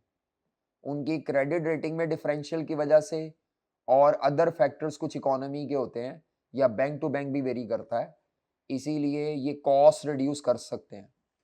समझ आ रही है? पहला फायदा क्या है? दूसरा, हाँ जी, ओवर द काउंटर होने की वजह से किसी भी कोई भी दो पार्टीज कर सकती हैं। अभी ये वाला तो बैंक से ही होगा, लेकिन जो दूसरा वाला मैंने नहीं बताया था, ये ओवर द काउंटर है तो किसी भी अमाउंट के लिए हो सकता है। अमाउंट लेकिन सेम हो तो बेहतर है। किसी भी ड्यूरेशन के लिए हो सकता है, किसी भी करेंसी में हो सकता है। ये इसका बेनिफिट है। ये फ्लेक्सिबिलिटी में भी लिख सकते हैं आप ऊपर। समझ आ रही है? फ्लेक्सिबल, वहां मैंने फ्लेक्सिबिलिटी बताई थी अर्ली टर्मिनेशन। अर्ली टर्मिनेशन की फ्लेक्सिबिलिटी यानी swap can B, exit root होता है आपके पास। बैंक ने आपसे कहा होता है 3 साल के लिए करना है, 2 साल बाद आप स्वैप एग्जिट कर सकते हैं। ये 5 साल के लिए स्वैप करना है तो आप एग्जिट कर सकते हैं। स्वैप के ऊपर री स्वैप भी हो जाता है, यानी आपने फिक्स टू फ्लोटिंग किया और आपको लगा नहीं मसा नहीं आ रहा, आप फ्लोटिंग टू फिक्स पे भी स्वैप हो सकते हैं एक और एग्रीमेंट में। At a time you can enter into multi swap agreements. इससे क्या होता है, वो जो आपसे फैसला गलत हो गया है आप ठीक कर सकते हैं। ठीक है, तो company can restructure it's interest commitments. Restructure interest commitments, ये हो गए इसके फायदे इंटरेस्ट रेट स्वैप के। नुकसानात में सबसे बड़ा जो नुकसान है, सबसे बड़ा नुकसान है काउंटर पार्टी रिस्क। जो दूसरी पार्टी साइड पे है जिसके साथ आपको बैंक पकड़ेगा, खासतौर पर इसमें तो नहीं है, ये वाला नहीं है जिसमें बैंक इंटरमीडियरी है, लेकिन जो दूसरा हम ये वाला नहीं पढ़ेंगे, ये वाला, इसमें तो बहुत ज्यादा होता है। बैंक मिडल मैन कहता है मैं फीस लैके अलहदा हो रहे हैं, आपस तुसी एग्रीमेंट करो, जो कोई डिफॉल्ट होएगा तो ਤੁਹਾਡਾ अपना मसला है। तो इसमें एक पार्टी दूसरी पार्टी की तरफ से मतलब डिफॉल्ट रिस्क फेस करेगी ना, यारो मैं दे जाना इंटरेस्ट पेमेंट, वो नहीं दे रहा, तो इसको बोलते हैं काउंटर पार्टी रिस्क। क्योंकि ये दो बार ये इसमें तो बैंक पकड़ लेगा, इसमें तो बैंक है ना दरमियान में, तो बैंक दोनों को मिलने नहीं देगा, बैंक सेलेक्ट भी जरा ध्यान से करेगा। इसमें काउंटर पार्टी रिस्क मौजूद है लेकिन कम। ये काइबोर दे ही ना तो बैंक आगे से कहां से अपने पल्ले से थोड़ी देगा काइबोर, इसीलिए यहाँ लिमिटेड काउंटर पार्टी रिस्क है। एक्स और वाई अपनी कमिटमेंट को ऑनर कर रहा है कि वो 12% दे रहा है, लेकिन उसको काइबोर लेने जाता है तो वो दूसरी पार्टी काइबोर दे ही नहीं रही। इसको बोलते हैं काउंटर पार्टी रिस्क। एक्स को वाई की वजह से है, वाई को, ये इसमें बहुत ज्यादा है, इसीलिए आपको काउंटर पार्टी रिस्क असेस करने के बाद इस अरेंजमेंट में एंटर होना है। तो बड़ी छानबीन सोच विचार करके ये अरेंजमेंट किया जाता है। सबसे बड़ा इसका डिसएडवांटेज है काउंटर पार्टी रिस्क, बस ये मेन है। अच्छा आ जाओ, अब ये सवाल क्या था, कहता है कंपनी एक्स कैन बोरो, अभी बोरो नहीं किया हुआ, इसका मतलब है they are planning to borrow. पिछला सवाल बोरो किया हुआ था, एग्जिस्टिंग लोन के लिए था, ये एक अपकमिंग लोन के लिए है, फर्क आ गया थोड़ा सा। Company can borrow for 6 years at a fix rate, company X can borrow at a fix rate of 7.25% और a variable rate of LIBOR plus 1.25। मैं जरा यहाँ आसानी के लिए लिख लूँ जरा, यानी क्वेश्चन कौन सा है बीएफडी किट का, क्वेश्चन 20.4। अच्छा जी, दो कंपनीज हैं, या एक तरफ लिख लो फिक्स रेट, एक तरफ लिख लेता हूं फ्लोटिंग रेट, जरा मैं चेक भी कर लूं, फिक्स रेट और फ्लोटिंग रेट जो डाटा उसने दिया है। ये लिखना जरूरी नहीं है, ये तो मैं अपने समझने के लिए लिख रहा हूं, मिक्स कंफ्यूज ना हो जाए। तो कंपनी एक्स जो है अगर वो फिक्स पे बोरो करती है, फिक्स पे बोरो करती है तो क्या बोरो कर सकती है, 7.25% रेट पे, अभी माइनस मोनस नहीं लगा रहा, और लाइबोर 1.25%। ठीक है, उसके मुकाबले में कंपनी वाई अगर बोरो करने जाती है, कंपनी वाई कैन बोरो, क्या कहता है, company Y can borrow fix rate पे करे तो कितना कर सकती है, 8%। अब देखें ना, किसी का रेट कम है किसी का ज्यादा है, उसकी वजह दोनों की क्रेडिट रेटिंग सेम नहीं है। अच्छा, फ्लोटिंग इसका क्या है, लाइबोर प्लस 1.50%। आपको साफ नजर आ रहा है कि इसकी क्रेडिट रेटिंग कमजोर है, वाई की क्रेडिट यहां से नजर आ रहा है, ये जो 1.50 है ना, ये क्रेडिट रेटिंग जिसकी कम होगी बैंक उससे ज्यादा लेगा, तब ये फिक्स में भी नजर आ रहा है, ये असल में वो उसका डिफरेंशियल भी आ रहा है नजर, थोड़ा बहुत। जरूरी नहीं है कि यहाँ जितना डिफरेंशियल है शायद उतना ही डिफरेंशियल वहां पे ऐड हुआ, मुझे नहीं पता, लेकिन फर्क तो है। अच्छा, एक पार्टी जरा स्ट्रांग है, कंपनी एक्स स्ट्रांग है और कंपनी वाई वीक है, ये स्वैप की कंडीशन है। Without this condition swap possible नहीं है कि दो पार्टीज की डिफरेंट क्रेडिट रेटिंग हो। सेम क्रेडिट रेटिंग वाली पार्टी स्वैप में एंटर होना चाहेंगी तो शायद एडवांटेज ना हो। अच्छा, अभी तो मैंने डेटा लिखा है, आगे क्या कहता है, एक्स है वॉन्ट्स टू बोरो, उसकी क्या ख्वाहिश है, मैं किस रेट पे बोरो करूं, ख्वाहिश वाला मैं येलो कर देना, इसकी ख्वाहिश है ये बोरो करूं, और उसकी क्या ख्वाहिश है, दोनों की अपनी अपनी ये ख्वाहिश है, दोनों की ये ख्वाहिश है। अगर ये स्वैप अरेंजमेंट ना करें, ऑप्शन 1 नो स्वैप अरेंजमेंट, अपनी ख्वाहिश पे चले, नो स्वैप अरेंजमेंट, तो दोनों को एनुअल बोरिंग कॉस्ट क्या पड़ेगी, एनुअल इंटरेस्ट कॉस्ट क्या पड़ेगी, जिस जिसकी जो ख्वाहिश है वो अपनी ख्वाहिश के मुताबिक ले ले। हाँ जी दोस्तों जी, ये ऑप्शन 1 आएगी इस तरह, नो स्वैप अरेंजमेंट, अगर दोनों पार्टीज अपनी ख्वाहिश का पालन करते हुए अपनी मर्जी का रेट पे जाती हैं, इसको 8% कॉस्ट पड़ेगी और इसको क्या पड़ेगी, LIBOR plus 0.25%। Is it clear? अच्छा, अगर इनके पास ऑप्शन नंबर 2 ये है कि अपनी एक्सपेक्टेशन या अपनी डिजायर से उल्ट करके स्वैप कर लें, यानी स्वैप अरेंजमेंट के जरिए पहुंचे फिक्स तक, यानी अगर ये स्वैप के जरिए आना चाह रहे हैं ना, फिर ये फिक्स से शुरू नहीं करेंगे, ये ऑपोजिट लोन लेंगे और स्वैप अप्लाई कर देंगे। तो यानी जिसको फिक्स पे जाना है ना, वो फिक्स वाला लोन नहीं लेगा। हाँ, तो ये क्या करेंगे, कंपनी एक्स,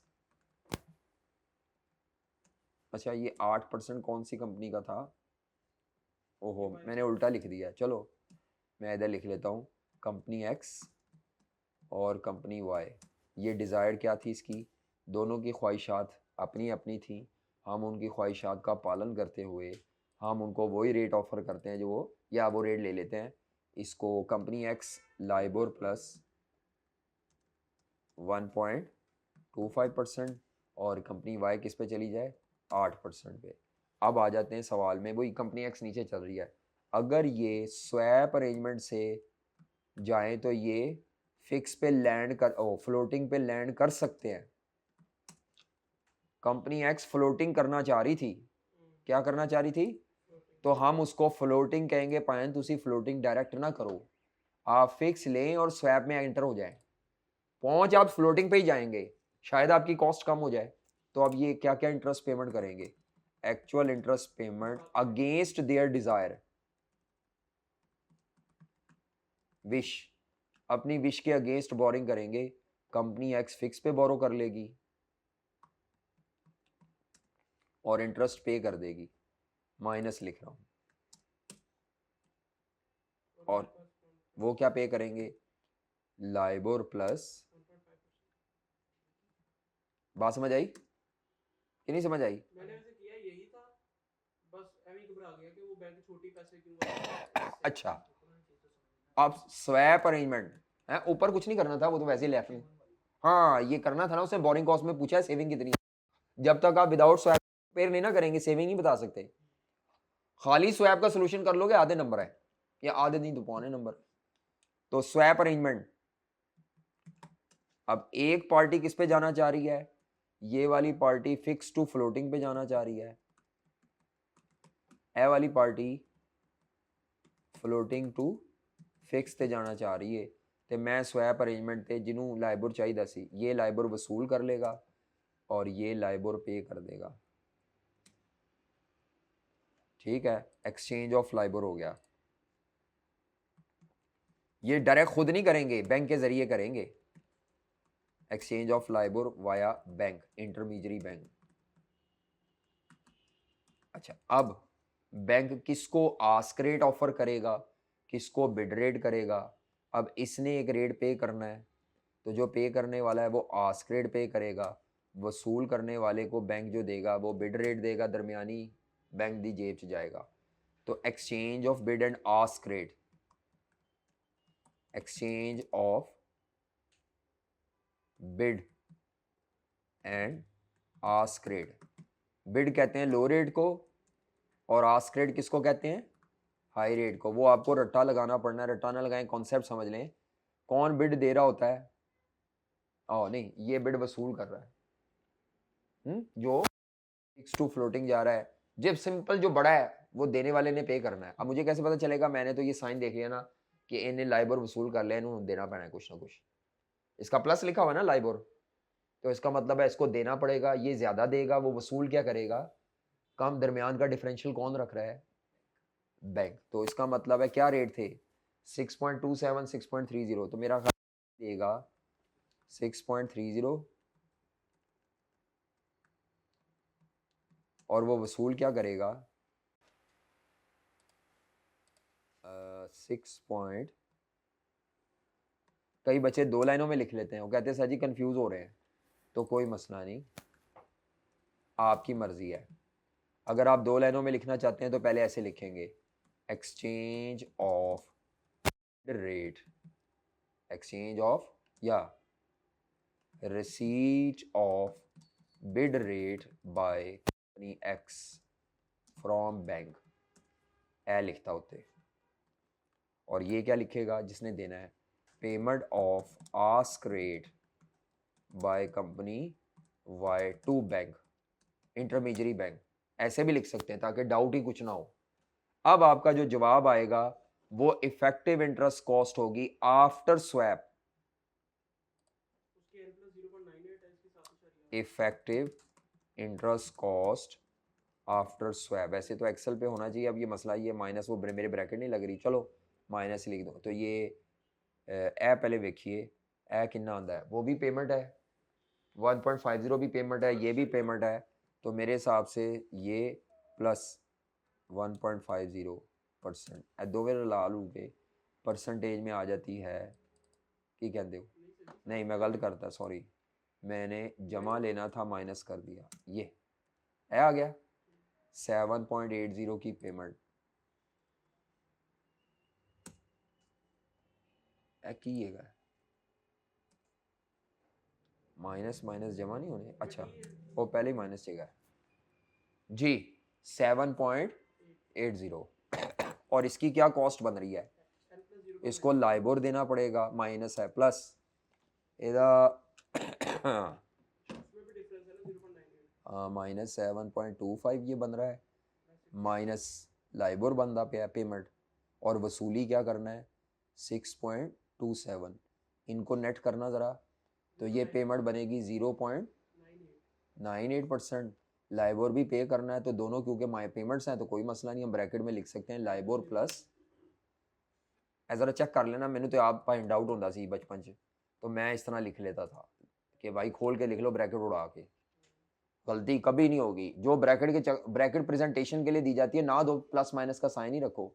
ये जो मैं लाइबोर प्लस लिख रहा हूँ इसको माइनस लाइबोर -0.98 भी लिख सकते हैं, लेकिन वो प्रेजेंटेशन अच्छी नहीं लगती, ये प्रेजेंटेशन अच्छी लगती है पेमेंट।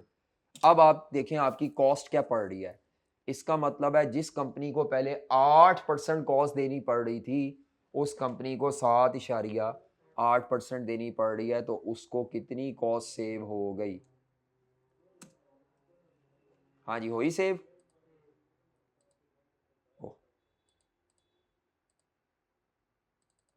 की कहते हो, ये क्या आ गई, रिडक्शन इन बोरिंग कॉस्ट या सेविंग ड्यू टू स्वैप। उम्मीद है आपको सवाल ही समझ नहीं आया था, अब आ गया, क्योंकि अब 2 ऑप्शन में करना चाहिए था सवाल आपको। आपने सवाल को ऑप्शन के बगैर सोचा, आपने कहा शायद स्वैप वाला ही करना है, नहीं, उसने जब ख्वाहिश बता दी तो इसका मतलब है उनकी ख्वाहिश के मुताबिक चलें, तो वो स्वैप नहीं है। हम अपनी तरतीब से चलें एज अ फाइनेंस मैनेजर, तो हम तो कहेंगे भाई तुम्हारे लिए फ़ायदेमंद ये है, क्या कर रहे हो, लंबे चक्रों में क्यों पड़ो। अब जो लाइबोर प्लस 1.25 की पेमेंट होनी थी, इतने माइनस ही लिखे, लाइबोर प्लस 1.25 की जो पेमेंट होनी थी, अब वो पेमेंट जो हो रही है वो कितने पे हो रही है, अभी माइनस ही लिख लेते हैं, लो जी, उनकी होएगा लो, ठीक है। ओए ये तो माइनस का सर गलत हो गया, सेविंग आनी चाहिए।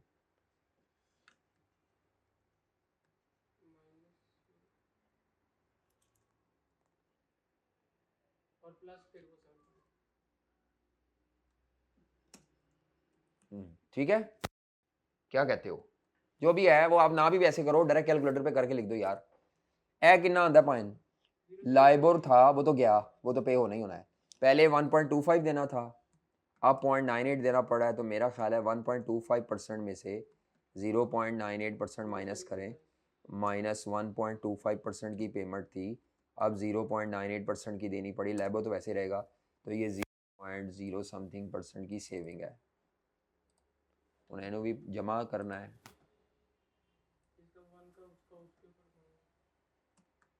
हेलो, ठीक है, दोनों की सेविंग आ गई, दोनों को ये फ़ायदा हुआ है, दोनों अगर स्वैप करते हैं तो, और दोनों का ये फ़र्क किस वजह से था, एक की क्रेडिट रेटिंग स्ट्रॉन्ग थी, एक की क्रेडिट रेटिंग वीक थी। इज इट क्लियर, ये सवाल समझ आ गया, इतना सही होना है, ये मैक्सिमम पेपर के लेवल का सवाल है, ऐसे ही करना पड़ेगा ज़्यादा से ज़्यादा, वो आपको 2 दफ़ा सवाल ऐसे ही कराएगा कि हैं, समझ नहीं आई।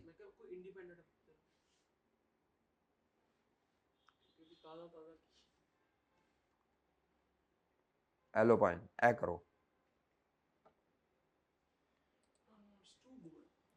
ए और बी पार्ट, ये मेरा ख्याल है पास पेपर का सवाल है, पुराना है लेकिन ये पास पेपर का है, इमरान लिमिटेड।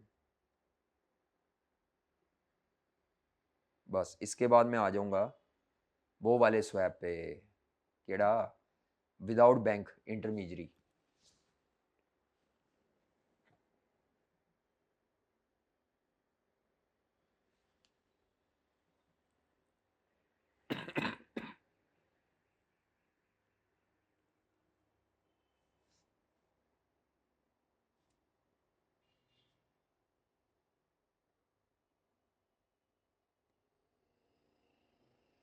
दो पार्टियों का नहीं थी इसमें, सिर्फ इमरान लिमिटेड और बैंक है। इमरान लिमिटेड है एक पार्टी, दूसरी पार्टी बैंक है, काउंटर पार्टी वो नहीं बताई जैसे वहाँ XY दी हुई थी।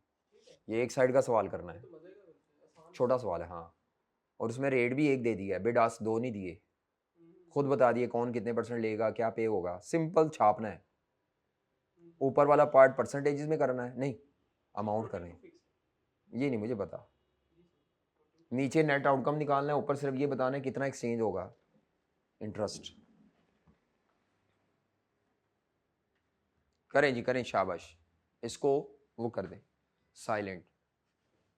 उसने कहा है, ये दिया था इनको, इमरान लिमिटेड 2 साल के लिए लोन लेना चाह रहा है, हर 6 माह बाद वो इंटरेस्ट पे करेगा, उसको लगता है अगले 2 सालों में इंटरेस्ट रेट बढ़ जाएगा, वो एक लोकल बैंक से पूछता है, बैंक कहता है काइबोर प्लस 2% पे लोन ले लो, लेकिन उसको तो काइबोर के बढ़ने का रिस्क नजर आ रहा है, तो वो एक और एन अदर बैंक के पास जाता है, वो उसे कहता है कोई टेंशन ना ले, ठीक है आप ले लें काइबोर प्लस 2% पर, मैं आपको स्वैप की सहूलत देता हूँ, आप मुझसे काइबोर वसूल कर लीजिएगा, मैं मुझे ये दे दीजिएगा। ये फिक्रा बैंक के एंगल से लिखा हुआ है, receive fix rate of 11%, bank वो वसूल करेगा और आपको ये दे देगा।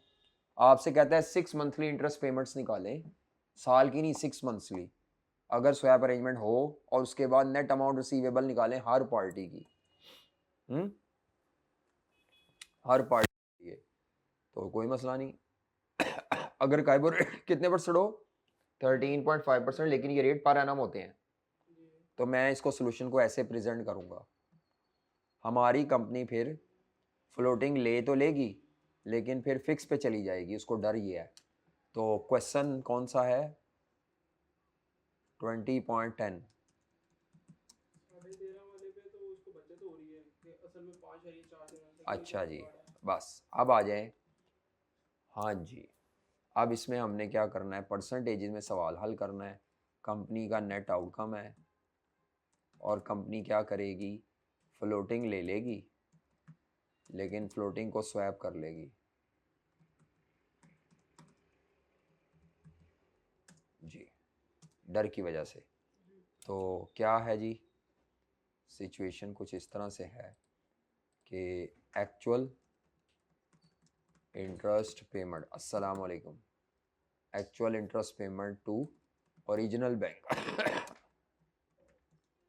लोन बैंक, ठीक है। अच्छा, एक्चुअल इंटरेस्ट पेमेंट क्या पे करनी है, काइबोर प्लस 2%, लेकिन ये साल के रेट्स हैं तो इसको डिवाइडेड बाय 2 करें ताकि 6 माह की नींद प्रेजेंट कर सकें आप, ठीक है। इसको डिवाइडेड बाय 2 शो करना है। उसके बाद आपने स्वैप अरेंजमेंट में एंटर हो जाना है।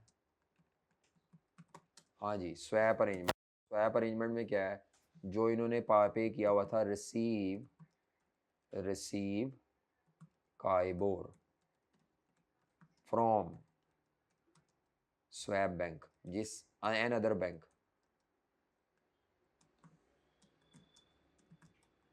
तो उससे काइबोर वसूल कर देना है। और हाँ, K/2 सॉरी, और उससे पे क्या कर देना है, पे, हाँ जी पे। अच्छा, जब पे करना होता है उसको कहते हैं आस्क रेट, जो बैंक मांग रहा है टू एन अदर, वही वाले स्वैप वाले बैंक को कितना पे करना है, 11%, लेकिन उसको भी डिवाइडेड बाय 2 करके। तो मेरा ख्याल है ये तो मैं कर सकता हूँ, 11% डिवाइडेड बाय 2, एल ऐते आ सकता है डायरेक्ट ही। इसको क्यों नहीं कर सकता, क्योंकि इसमें अब इसको प्लस माइनस इसको भी आप कर सकते हैं। जब आप इसको करेंगे, अगर आप इसको करते हैं तो ये बन जाएगा 0.5K प्लस 1%, ठीक है, डिवाइडेड बाय 2 करके। पता लगा मैंने क्या किया है? हाँ, ये 0.5K हो जाएगा। ये भी हाँ 0.5K, ये समझ नहीं आती कई बच्चों को, ये क्या किया डिवाइड बाय, वो अजीब सी प्रेजेंटेशन है। तो 0.5K वसूल होगा, ठीक है। तो अब आप आके इसकी इफेक्टिव इंटरेस्ट पेमेंट निकाल सकते हैं 6 माह के लिए। तो 6 मंथली इंटरेस्ट पेमेंट्स परसेंटेज में, तो ये आंसर क्या आ जाएगा, मैं अब यहाँ पर वैसे ही कर रहा हूँ। तो ये काइबोर, ये से तो ये कल्चर मेरा ख्याल है माइनस का 6.5% बन जाना है, ये जवाब है। अच्छा, लेकिन ये पर एनम जवाब है, नहीं, ये जो 5.5 था, हाँ वो भी हाँ सेमी एनुअल ही था, सॉरी, ठीक है, ये पहले सेमी एनुअल जवाब आ गया। अब आपसे उसने क्या मांगा है, कहता है अगर मार्केट में काइबोर 13.5% हो जाए या 9% हो जाए तो मैं इसी के आगे लिख देता हूँ ए। अमाउंट्स में जवाब निकालना है, नेट अमाउंट रिसीवेबल पेबल बतानी है। तो ये जो आपने निकाली है ना परसेंटेज में, इसकी जगह काइबोर की परसेंटेज फिल कर ले तो जवाब आ जाएगा। काइबोर की परसेंटेज कितनी है, पहले केस में काइबोर की परसेंटेज कितनी है, 13.5। इसका मतलब है पहले केस में 13.5% है काइबोर की परसेंटेज। तो मैं यहाँ पे क्या, और वो है पर एनम है, तो इसका मतलब है ये होगा, लोन की अमाउंट कितनी है, 70 million, 70 million into 13.50 divided by 2, हाँ जी, नहीं 13 उसको, हाँ डिवाइडेड बाय 2 प्लस 1 करना है ना, तो वो 13.5 का हाफ क्या आता है, 6.75 और 1 7.75 बनेगा ना। तो 70 मिलियन, 70 मिलियन या 70 मिलियन था इंटू 7.75%, ये इंटरेस्ट पेमेंट आ गई, ठीक है। अगर मैं ये पार्ट कर रहा हूँ बी पार्ट जिसमें 9% है, तो इसी चीज़ को मैं 9% के लिए भी कर सकता हूँ। 5.5%। हाँ जी, 5.5%। ये लें। 38 अच्छा, अगर मैं इसको ना देखूँ, डायरेक्ट वो अपने आम तरीके से निकालूँ 70 मिलियन इंटू 15.5% इंटू 6/12, तब भी वही आ जाना है। अगर मैं प्रेजेंटेशन ऐसे दे दूँ 70 मिलियन मैंने ऐसे ही किया 15.5 इंटू काइबोर प्लस था 15.5% पर एनम इंटू 6/12, तो ये वही अमाउंट आ जाएगी। ये बल्कि ज़्यादा बेहतर प्रेजेंटेशन हो जाएगी, इसमें ये पढ़ना ही नहीं पड़ेगा। वैसे तो दोनों तरीके ठीक है। अच्छा, अब आ जाए ये वाली अमाउंट, ये कैसे आएगी? ये आएगी 70 मिलियन, इन्हीं कॉपी करने हैं। हेलो जी, 70 मिलियन इंटू 5 देख लेना, ये वसूल होना है। देख के यार सही बताओ, मैं दोबारा चेक करूँगा, मुझे नहीं पता। तो 13.50 को इंटू 0.5 करें तो 6.75, हाँ 6.75% वसूल होगा। तो ये आता है, वसूल होना है ये, और हमने 5.5% पे करना है। ये 5.5% पे करना है, तो इसको कॉपी करें कंट्रोल सी या ऊपर से किधर वो। अच्छा,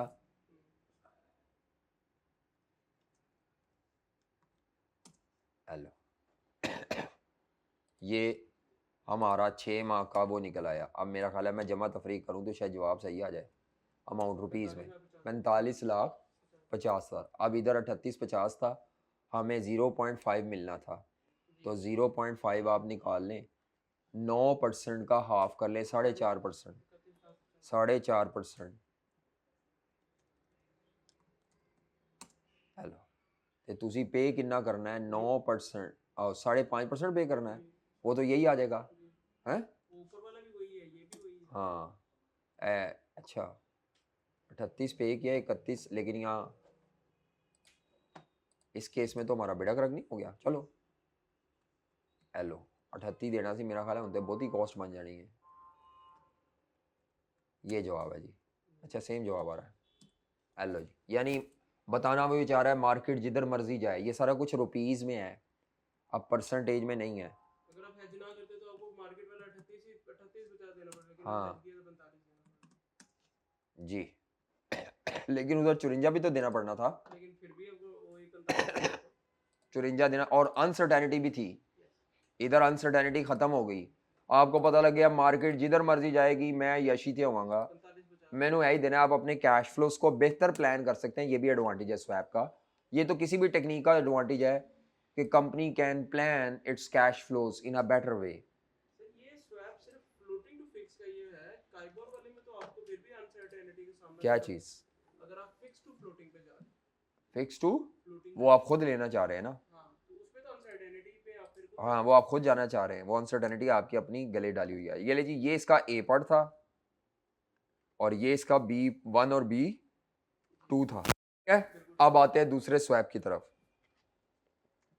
वो दूसरा स्वैप कौन सा है जिसमें मिडल मैन नहीं होता? भाईजान इधर आ जाएं, अभी हुआ नहीं आपका सोल्यूशन, ठीक है।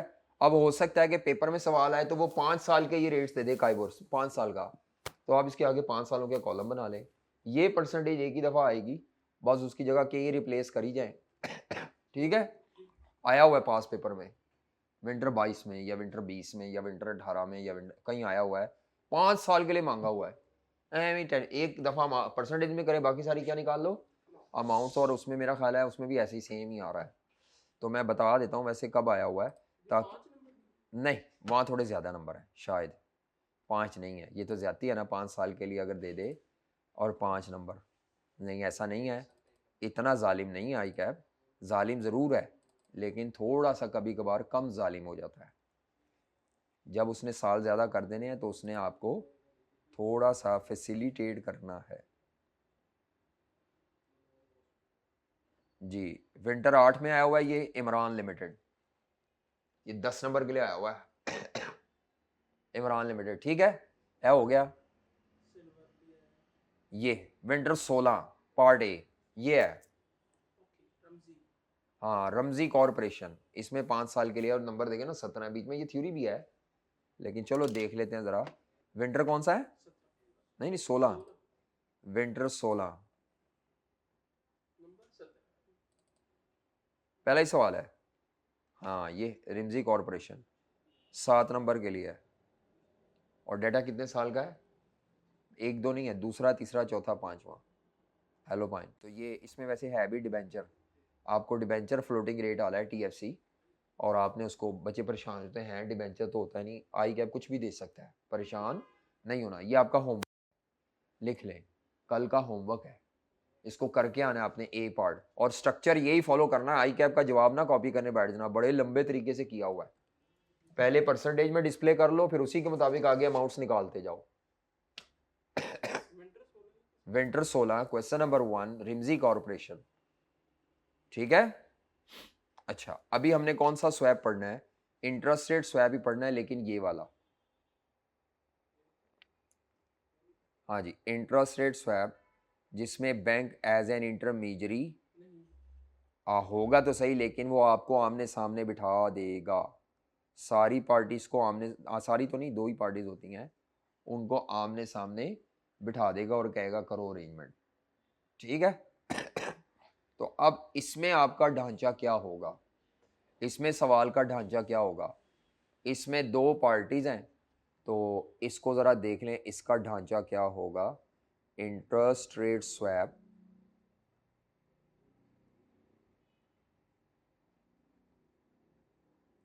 Swap, interest rate swap without या डायरेक्टली विद काउंटर पार्टी।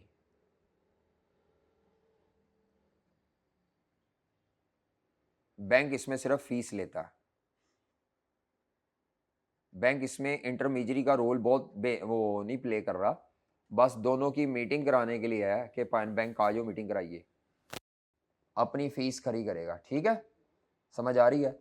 इसमें आपने सबसे पहला स्टेप क्या होता है, आपने ये वेरीफाई करना है वेदर स्वैप इज बेनिफिशियल और नॉट, क्या स्वैप बेनिफिशियल है कि नहीं।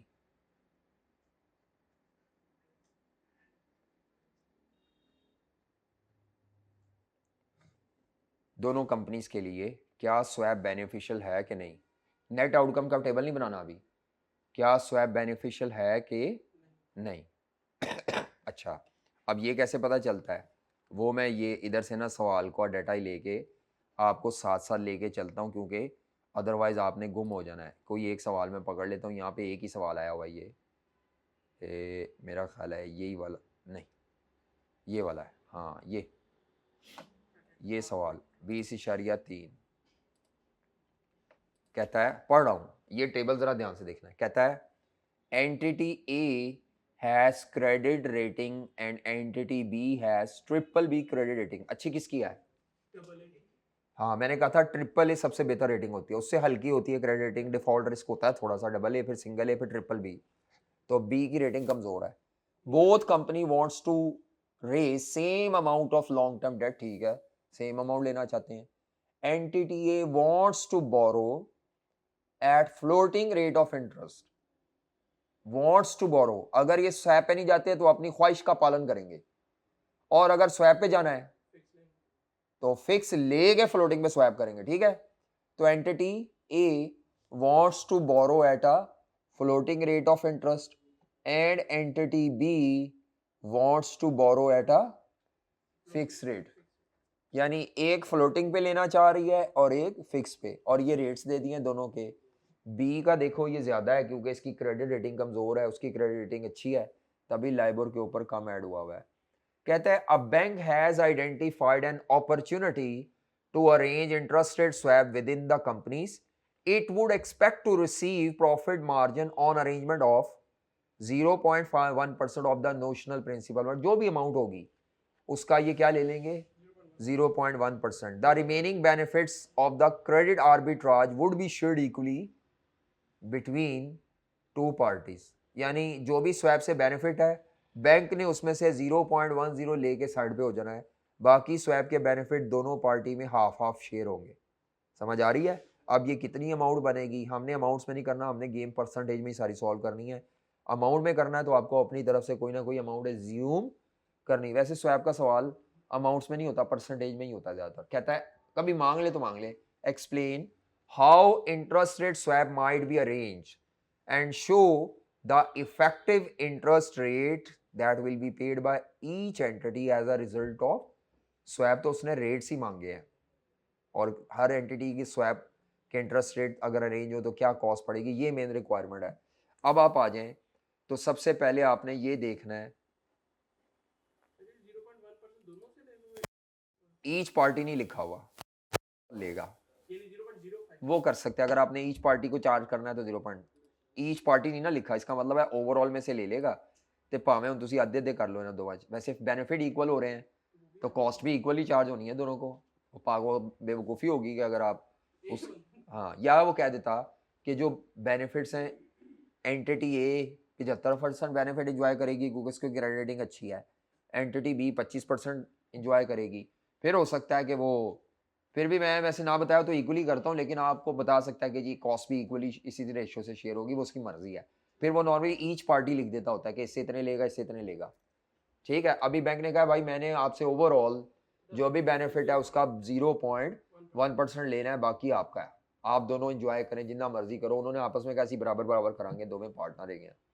तो बेटा अब आपने इसको कैसे लेके चलना है, सबसे पहले देखना है कि क्या स्वैप बेनिफिशियल है दोनों पार्टीज के लिए.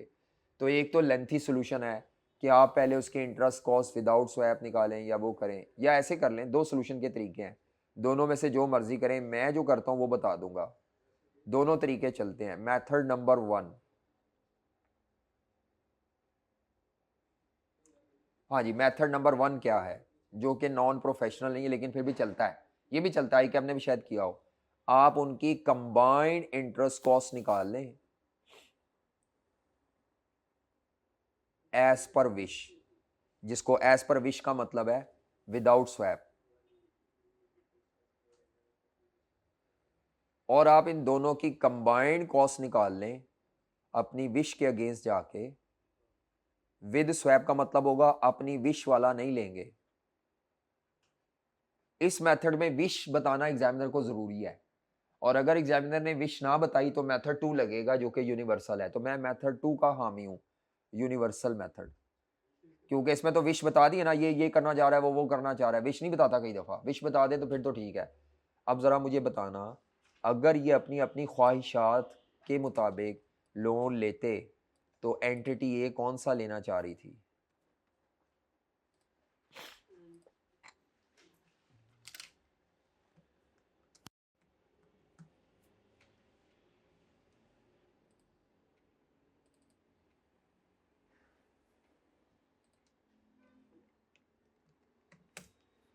अच्छा जी, एंटिटी ए कौन सा लेना चाह रही थी? क्या लिखा हुआ था? Entity A wants to borrow at floating rate. अगर ये फ्लोटिंग रेट पे बोरो करे तो कॉस्ट बनेगी लाइबोर प्लस 0.75% पे करना है इन्होंने. और दूसरा किस पे बोरो करना चाह रहा है? फिक्स पे करना चाह रहा है. तो एंटिटी 7 दोनों की कंबाइंड कॉस्ट निकाल लें 7.25%. ज़रा बताना, ये दोनों लाइबोर में तो नहीं जमा हो सकता, लाइबोर तो वैसे ही आ जाएगा, प्लस ये दोनों जमा करना 7.25 और 0.75 क्या आता है?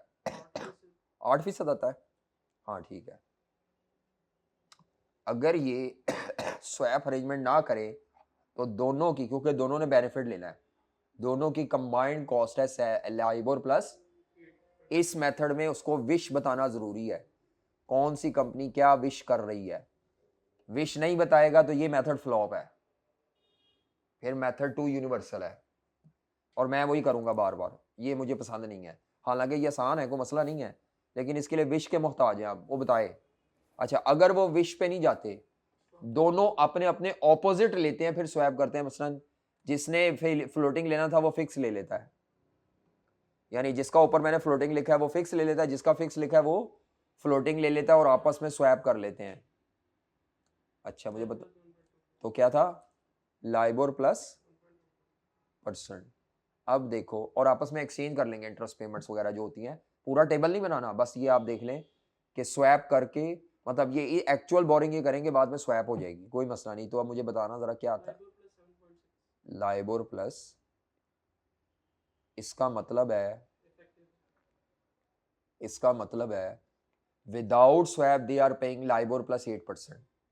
with swap arrangement when they are going against their wish they have to pay LIBOR plus, it means they can save gross saving without fees। अभी they can save, इनका फर्क निकाल लें तो ये सेविंग या बेनिफिट ऑफ द स्वैप क्या है? ग्रॉस बेनिफिट स्वैप का कितना है? 0.4%। और इसमें से फीस अगर मैं माइनस कर दूं बैंक की 0.10%, तो दोनों पार्टीज के लिए नेट बेनिफिट जो बचा स्वैप से 0.30%। और इसको इक्वली स्प्लिट करेंगे तो 0.015 एक का है, दूसरी का भी यही होगा मेरा ख्याल है। ज़रा चेक करें, 0.3 को डिवाइड करें 2 पे। अच्छा मैं गलत लिख रहा हूँ, 0.15 होगा, ठीक है। हाँ मैं गलत लिख रहा हूँ, दोनों ने इक्वली शेयर करना है ना नेट बेनिफिट। और पता लग गया क्या किया है? किया कुछ भी नहीं, वही बस ये देखा है बगैर स्वैप के क्या कॉस्ट है, विद स्वैप क्या कॉस्ट है, फीस शीस माइनस करके, या सर्विस चार्जेस बैंक के, या कमीशन भी कहते हैं, 3 नाम है, bank fees, bank service charges, या बैंक की कमीशन, जो मर्जी नाम दे दें। माइनस करेंगे तो एंटिटी ए और बी दोनों के लिए जो शेयरिंग आ जाएगी 0.15%। ये आपके स्वैप से नेट बेनिफिट होना है दोनों को। आपका जब फाइनल जवाब आएगा उसमें ये बेनिफिट टैली करना चाहिए, नहीं तो आपके जवाब में गलती है कहीं, ठीक है। अच्छा अगर मैं ये ना करूं तो बड़ा छोटा सोल्यूशन है, वो क्या है? वो ये है, इसको सेम टू सेम छाप लें,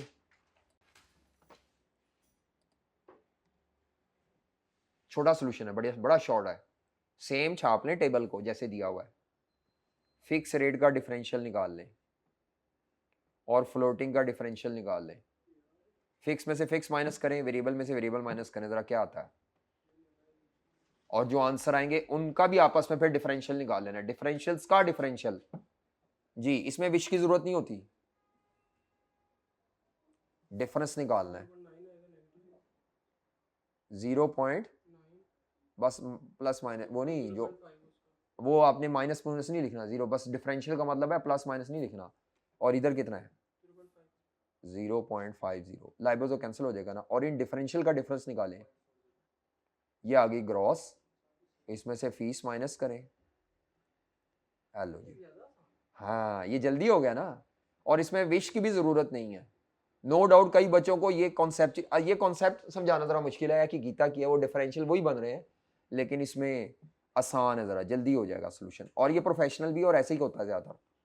ये ग्रॉस बेनिफिट था, ये अगर ये डिफरेंशियल ना आता, ये डिफरेंशियल आता 0, मिसाल दे रहा हूं, अगर ये डिफरेंशियल 0 आता ना नेट, तो फिर मैंने कहना था there is no benefit of swap arrangement, चलो निकलो फायदा। ये ग्रॉस बेनिफिट कुछ ना कुछ होना चाहिए, डिफरेंशियल होना चाहिए। नहीं बात समझ आई? तो कंपनी ए का दोनों तरीके क्यों बताए हैं? बास टीचर ये बताते हैं, बास टीचर ये बताते हैं।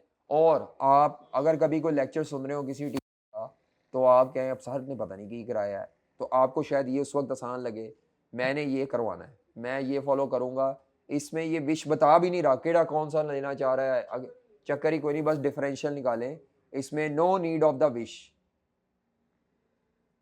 अच्छा थोड़ा सा अब आगे मसला आएगा इसमें। सर अगर ये बड़ा आ जाता स्कूल, क्या बड़ा आ जाता? ये वाला फ्लोटिंग वाले का, कोई मसला नहीं, फिर भी डिफरेंशियल ही लेना है। ये 0.90 होता, -1.50 होता, तो आपने डिफरेंशियल पॉजिटिव में ही लिखना है। डिफरेंशियल होना जरूरी है, पॉजिटिव नेगेटिव होना जरूरी नहीं है। समझ आ रही? हम कह रहे हैं डिफरेंशियल हमारे फायदे की चीज है। हाँ, differential is the benefit you can gain. अब मैं इसको इधर लिख देता हूँ, हेलो फ्लोटिंग पहले लिख दें, तो ये 0.50 आ जाएगा, ਫਿਕਸ ਇਧਰ ਲਿਖ ਦੇं 0.90 आ जाएगा ਹੁਣ ਤੁਸੀਂ ਕੱਢੋਗੇ ਤਾਂ ਮਾਈਨਸ 'ਚ ਆ ਰਿਹਾ ਹੋ नहीं मैं माइनस की माइनस ना इधर माइनस को अहमियत देनी है मतलब माइनस की फिगर नहीं निकालनी आपने निकालनी प्लस की है एब्सोल्यूट वैल्यूज लेनी है असल में ठीक है भाईजान फैसल भाईजान जी इसको ज़रा बंद कीजिएगा आप कल हमारे साथ नहीं हैं